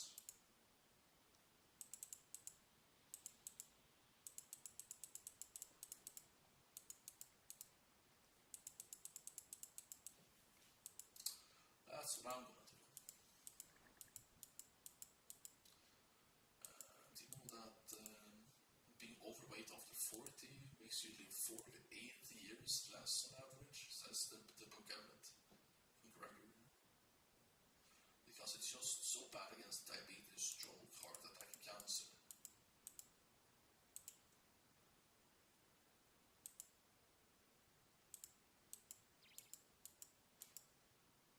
So if I talked about some kind of, you know,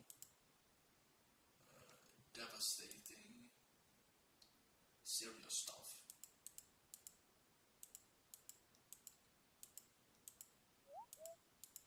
But then again, maybe you should have a positive, you should have a strong, you should have a good reaction to it, though. Yeah, maybe that's more true, actually. This one smart thing I figured out about health is like how healthy your diet is from 1 to 10. You might decide when you die, you know, from 75 to 85. 7 out of 10 is 82, and 8 out of 10 is 83. So what are you going to do about your diet, chance? Don't just live to eat for flavor. Flavor is not fucking important when it comes to health. You can eat something because it's tasty sometimes, just not every time. Every meal can't be a sugary meal like the kids want them to be. Sugar is oxidizing, makes it so for living shorter life. So drinking soda is by far the biggest sugar intake. Makes it live shorter lives, and diets are no sugar, so you but half that rate. Also half the blood sugar spike. With a fucking alphabet is fucking cake. Increases your blood sugar.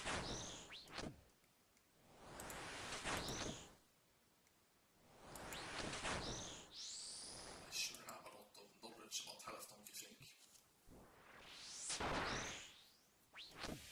This is all the nutritionalfacts.com by Dr. Michael Greger and his books. Lars Berg. And you can too.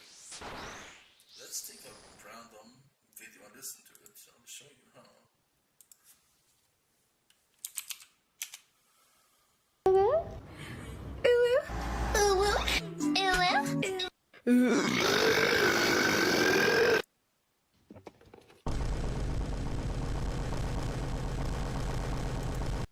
that was a lot. This was a very serious thing, maybe. We can look at this one as well.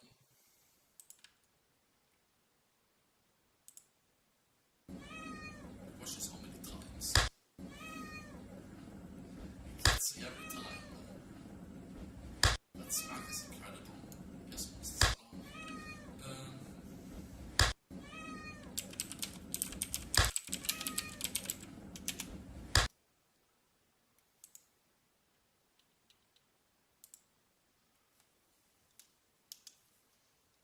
What's this best way to remove earwax?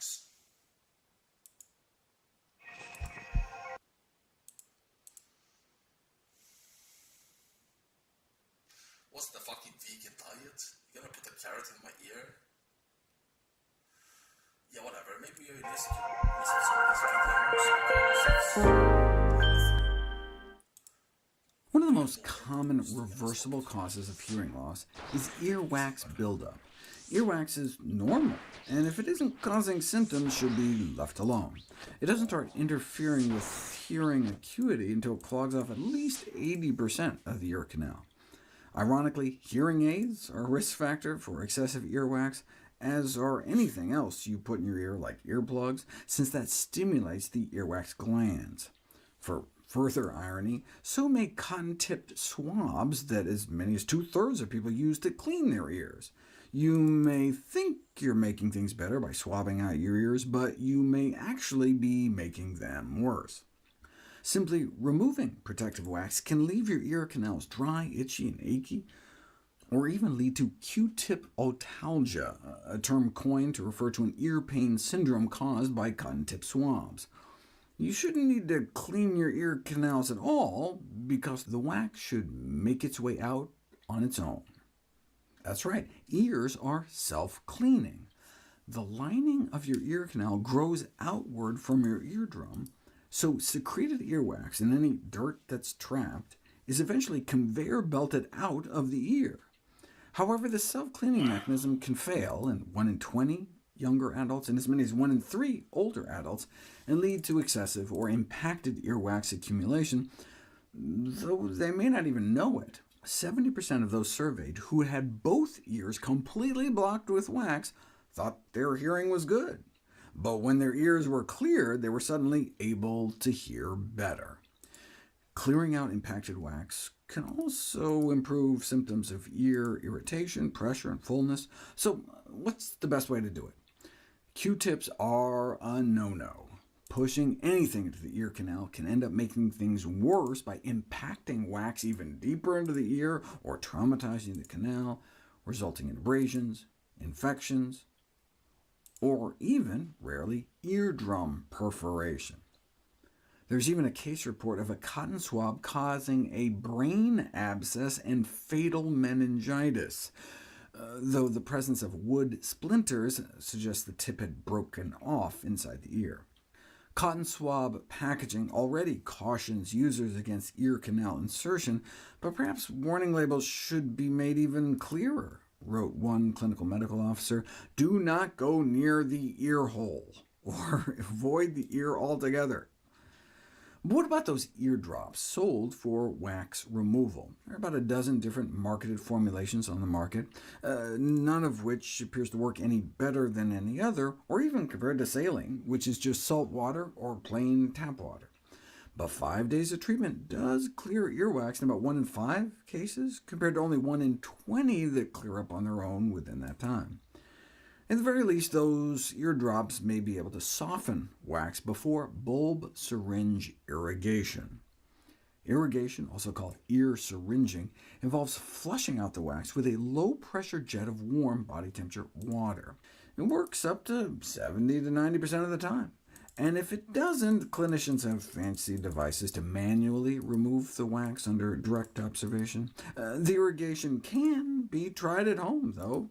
Researchers randomized to use a bulb at home had about a 50% success rate in clearing their obstruction, and armed with this knowledge were significantly less likely to subsequently require in-office irrigation. Significant complications only happen in approximately 1 in 1,000 irrigations. You should not use an oral water jet. There are papers with names like catastrophic otalgic injury from oral jet irrigation of the external auditory canal. Even at 1/3 power, water picks were shown to be able to perforate the eardrums of fresh cadavers. Those who insist on violating this advice should, in the very least, use the lowest setting, use a tip with multiple orifices, and make sure the water stream is directed only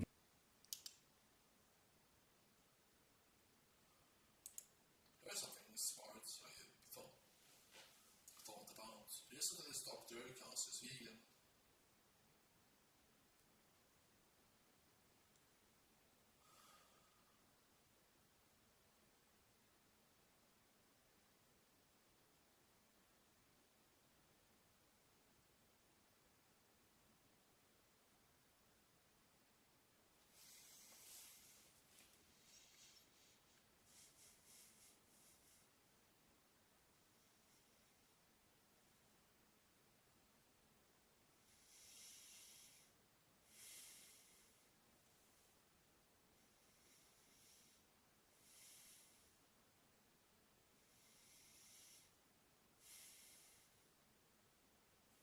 You think it's better for your lungs?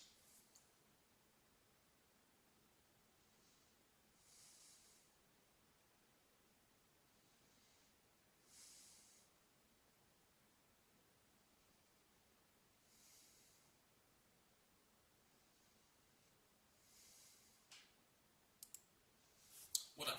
Yes.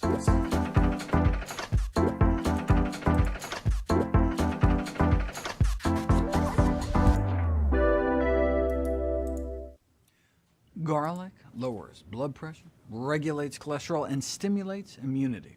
I've talked about the heart disease risk factors. What about the immunity? Eating garlic appears to offer the best of both worlds, dampening the overactive phase of the immune system by suppressing inflammation, while boosting protective immunity, for example, natural killer cell immunity, which our body uses to purge cells that have been stricken by viruses or But his good stuff might not be in here, it might be in the beginning.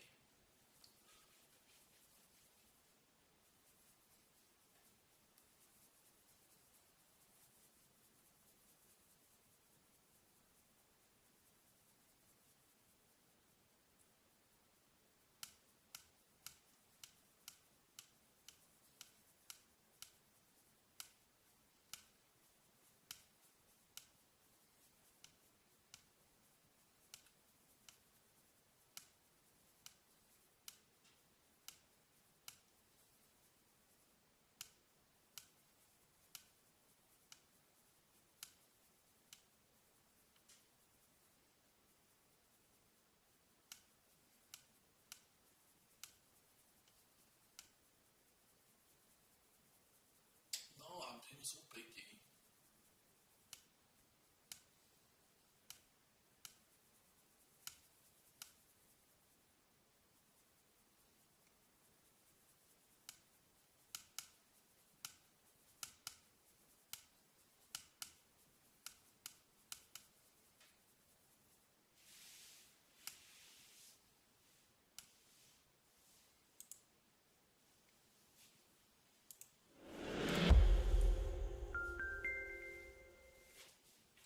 standard American meals, rich in processed junk and meat and dairy, lead to exaggerated spikes in sugar and fat in the blood. This generates free radicals, and the oxidative stress triggers a biochemical cascade throughout our circulation, damaging proteins in our body, inducing inflammation, crippling our artery function, thickening our blood, and causing a fight-or-flight nerve response. This all happens within just 1, 2, 3, 4 hours after eating a meal. Worried about inflammation within your body? Well, one lousy breakfast could double your C-reactive protein levels before it's even lunchtime. Repeat that 3 times a day, and you could set yourself up for heart disease. though you may not even be aware how bad off you are because your doctor is measuring your blood sugar and fat levels in a fasting state, typically drawing your blood before you've eaten. But what happens after a meal may be a stronger predictor of heart attacks and strokes, which makes sense since this is where most of us live our lives, in a fed state. And not just in diabetics. If you follow non-diabetic women with heart disease but normal fasting blood sugar, how high their blood sugar spikes after chugging some sugar water appears to determine how fast their arteries continue to clog up. Perhaps because the higher the blood sugar spike, the more free radicals are produced. So what are some dietary strategies to improve the situation? Thankfully, improvements in diet exert profound and immediate favorable changes. What kind of improvements? Specifically, a diet high in antioxidant, anti-inflammatory whole plant foods, minimally processed, high-fiber, plant-based foods such as vegetables and fruits, whole grains, beans, and nuts will markedly blunt the after-meal increases in sugar, fat, and inflammation. What if you really wanted to eat some Wonder Bread, though? In less than an hour, you'd get a big spike in blood sugar, but if you smeared it with almond butter, what would happen? Adding about 1/3 of a cup of almonds to the same amount of Wonder Bread significantly blunts the blood sugar spike. But wait, wouldn't any low-carb food help? I mean, why add almond butter when you can make a bologna sandwich? Well, first of all, plant-based foods have the antioxidants to wipe out any excess free radicals. So not only can nuts blunt blood sugar spikes, but oxidative damage as well, and blunt insulin spikes too. Adding nuts to a meal not only calms blood sugar levels, but also calms insulin levels. And now you're thinking, well, duh, less sugar means less insulin. But that's not what happens with low-carb animal foods. If you add some chicken to white rice, steamed skinless chicken breast, you get a greater insulin spike than just the white rice alone. So adding the low-carb plant food made things better, but adding the low-carb animal food made things worse. Same thing with adding chicken breast to mashed potatoes. A higher insulin spike with the added animal protein. Same thing with animal fat. Add some butter to a meal and get a dramatically higher insulin spike to some sugar. If you add butter and cheese to white bread, white potatoes, white spaghetti, or white rice, you can sometimes even double the insulin. Whereas if you add a half an avocado to a meal, instead of worsening, the insulin response improves, as it does with the main whole plant food source of fat, nuts. What if instead of nut butter on your Wonder Bread, you used an all-fruit strawberry jam? We'll find out next.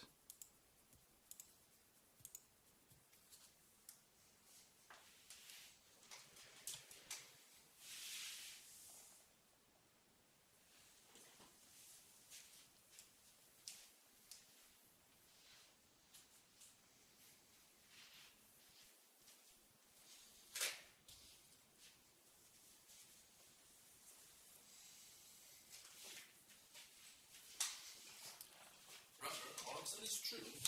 You're gonna remember it now.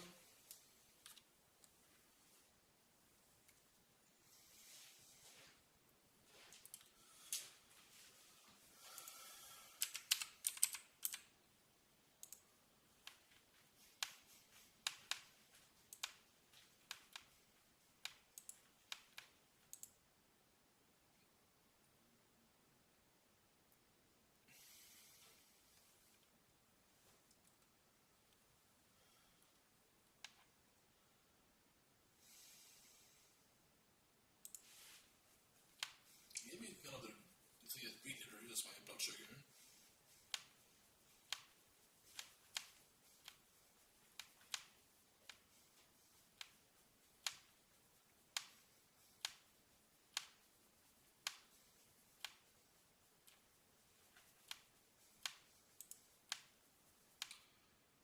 Come on, be good, be a good one.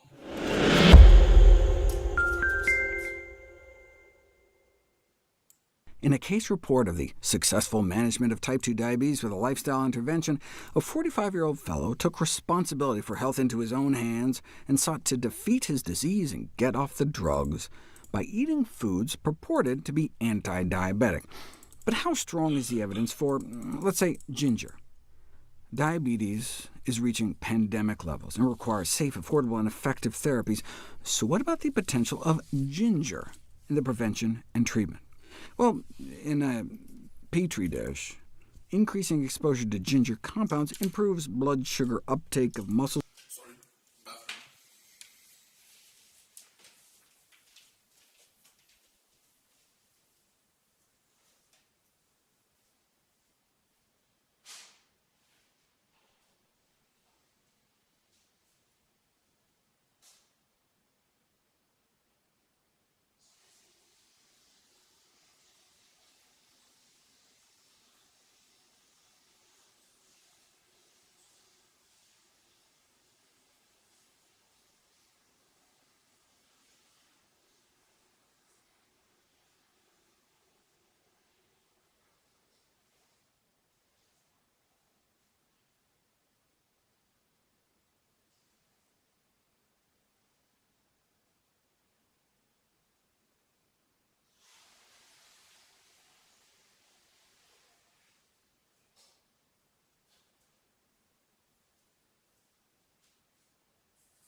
cells almost as much as the popular diabetes drug metformin.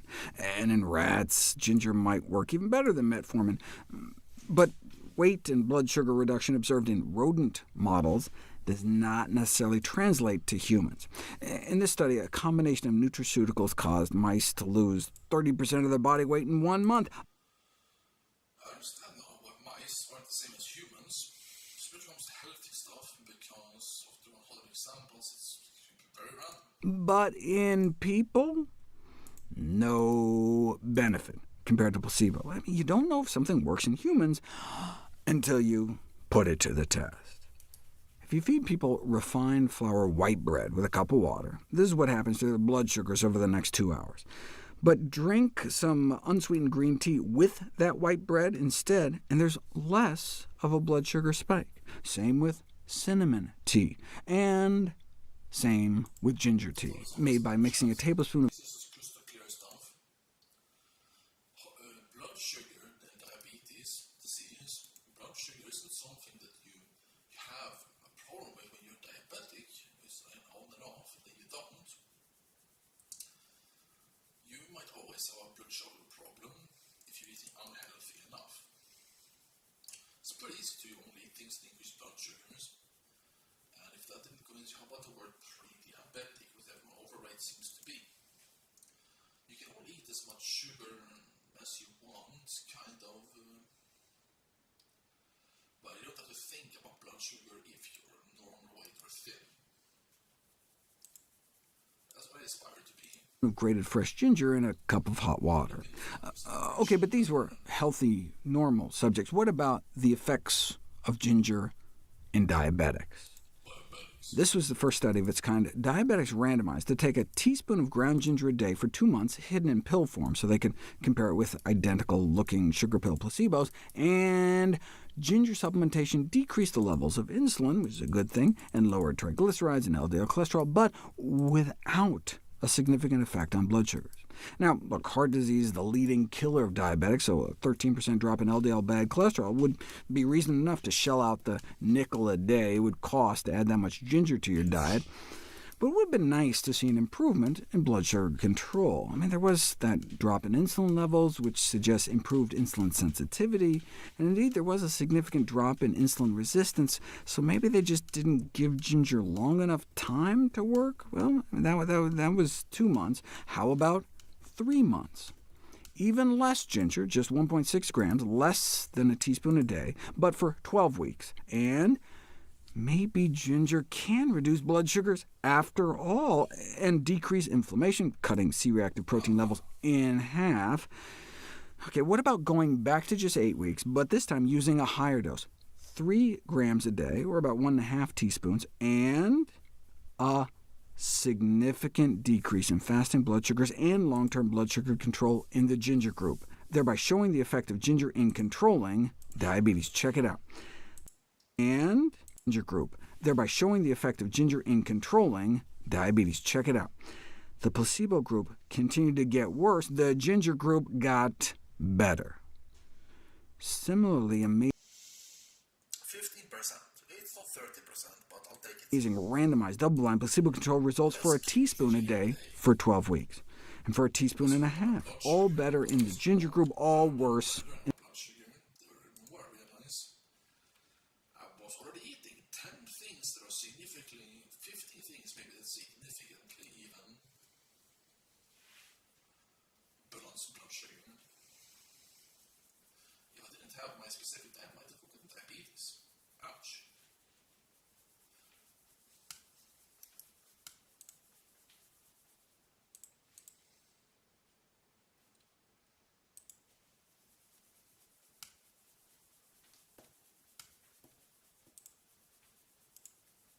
In the non-ginger group, all significantly different, just because of a little cheap, safe, simple, side-effect-free spice.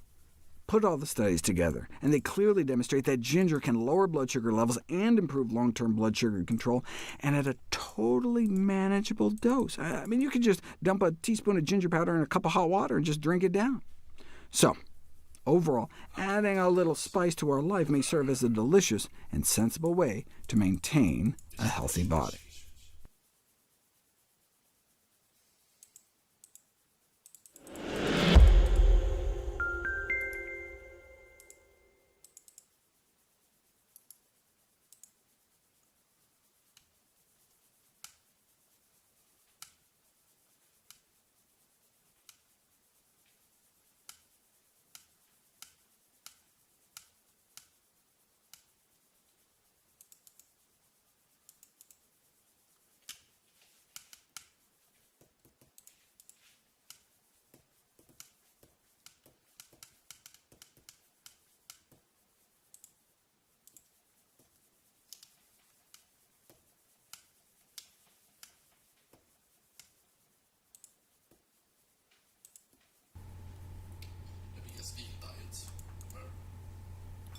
Studies dating back nearly a century noted a striking finding.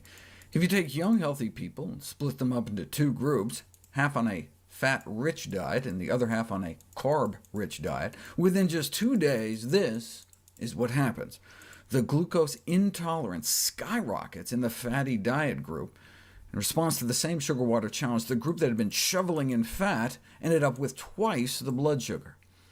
As the amount of fat in the diet goes up, so does one's blood sugar spikes. It would take scientists nearly 7 decades to unravel this mystery, but it would end up holding the key to our current understanding of the cause of type 2 diabetes. When athletes carb load before a race, they're trying to build up the fuel supply within their muscles. They break down the starch into glucose in our digestive tract. It circulates as blood glucose, blood sugar, and is taken up by our muscles to be stored and burned for energy. Blood sugar, though, is like a vampire. It needs an invitation to come into our cells, and that invitation is insulin. Here's a muscle cell. Here's some blood sugar outside, waiting patiently to come in. Insulin is the key that unlocks the door to let sugar in our blood enter the muscle cell. When insulin attaches to the insulin receptor, it activates an enzyme, which activates another enzyme, which activates 2 more enzymes, which finally activates glucose transport, which acts as a gateway for glucose to enter the cell, so insulin is the key that unlocks the door into our muscle cells. What if there was no insulin, though?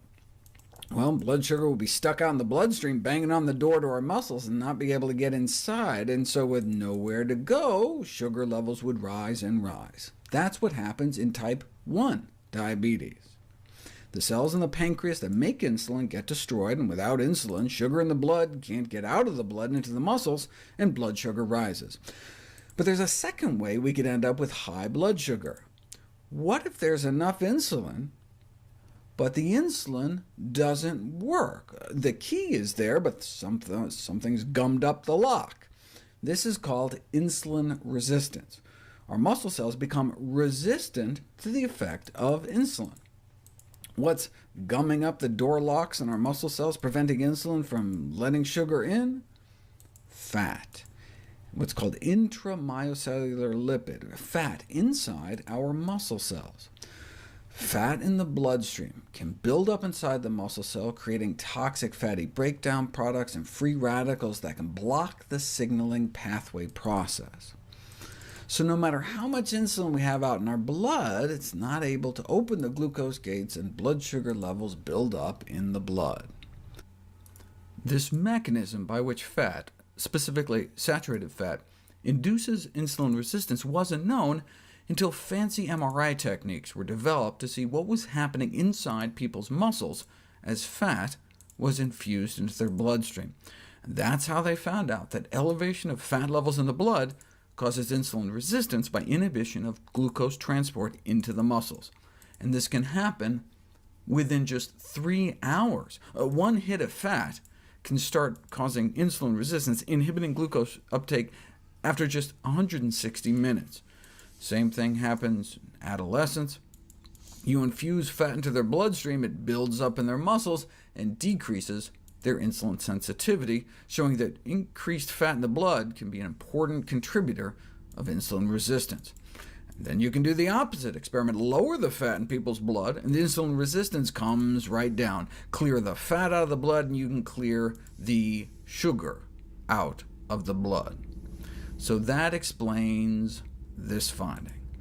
On a high-fat diet, the ketogenic diet, insulin doesn't work as well. Our bodies are insulin resistant. But as the amount of fat in our diet gets lower and lower, insulin works better and better. This is a clear demonstration that the sugar tolerance of even healthy individuals can be impaired by administering a low-carb, high-fat diet. But we can decrease insulin resistance, the cause of prediabetes, the cause of type 2 diabetes, by decreasing saturated fat intake.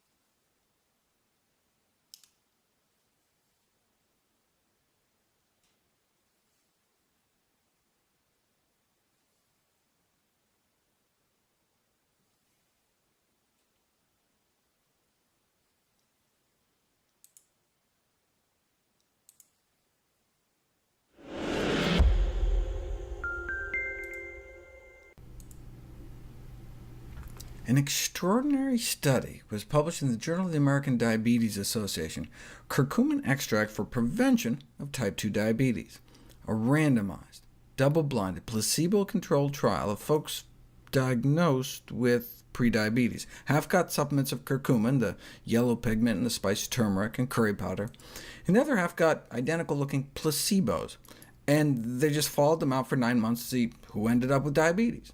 After 9 months of treatment, 16% of patients in the placebo group went on to get full-blown diabetes. But how many in the curcumin group? None.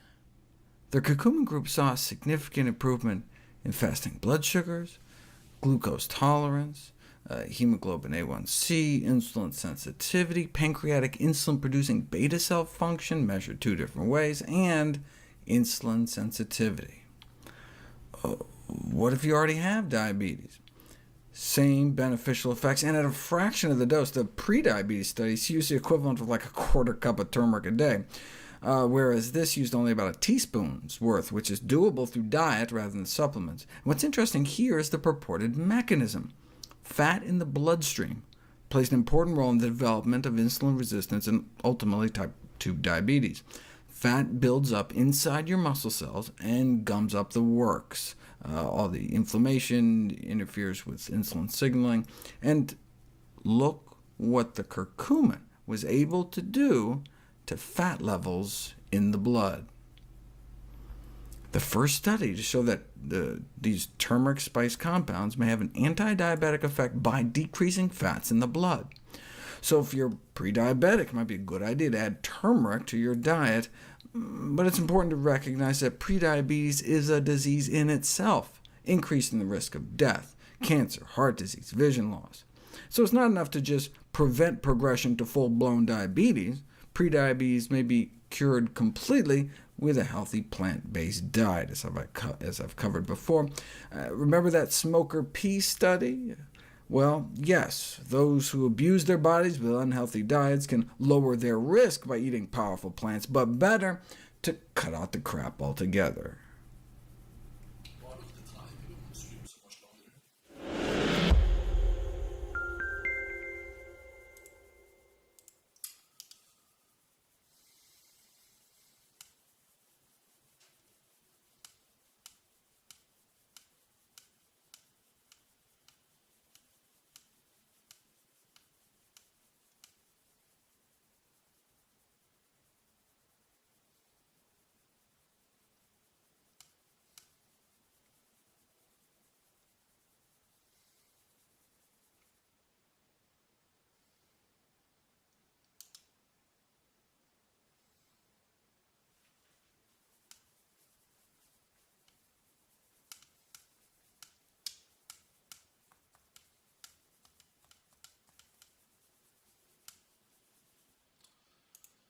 Ah, whatever, that's enough of that.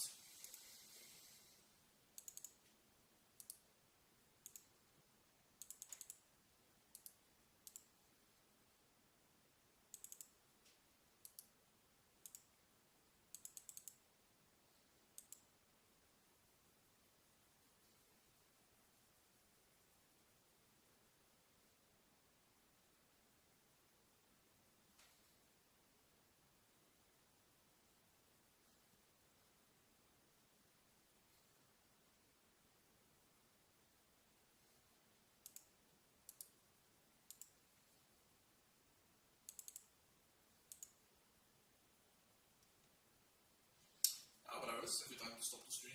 Thanks for watching.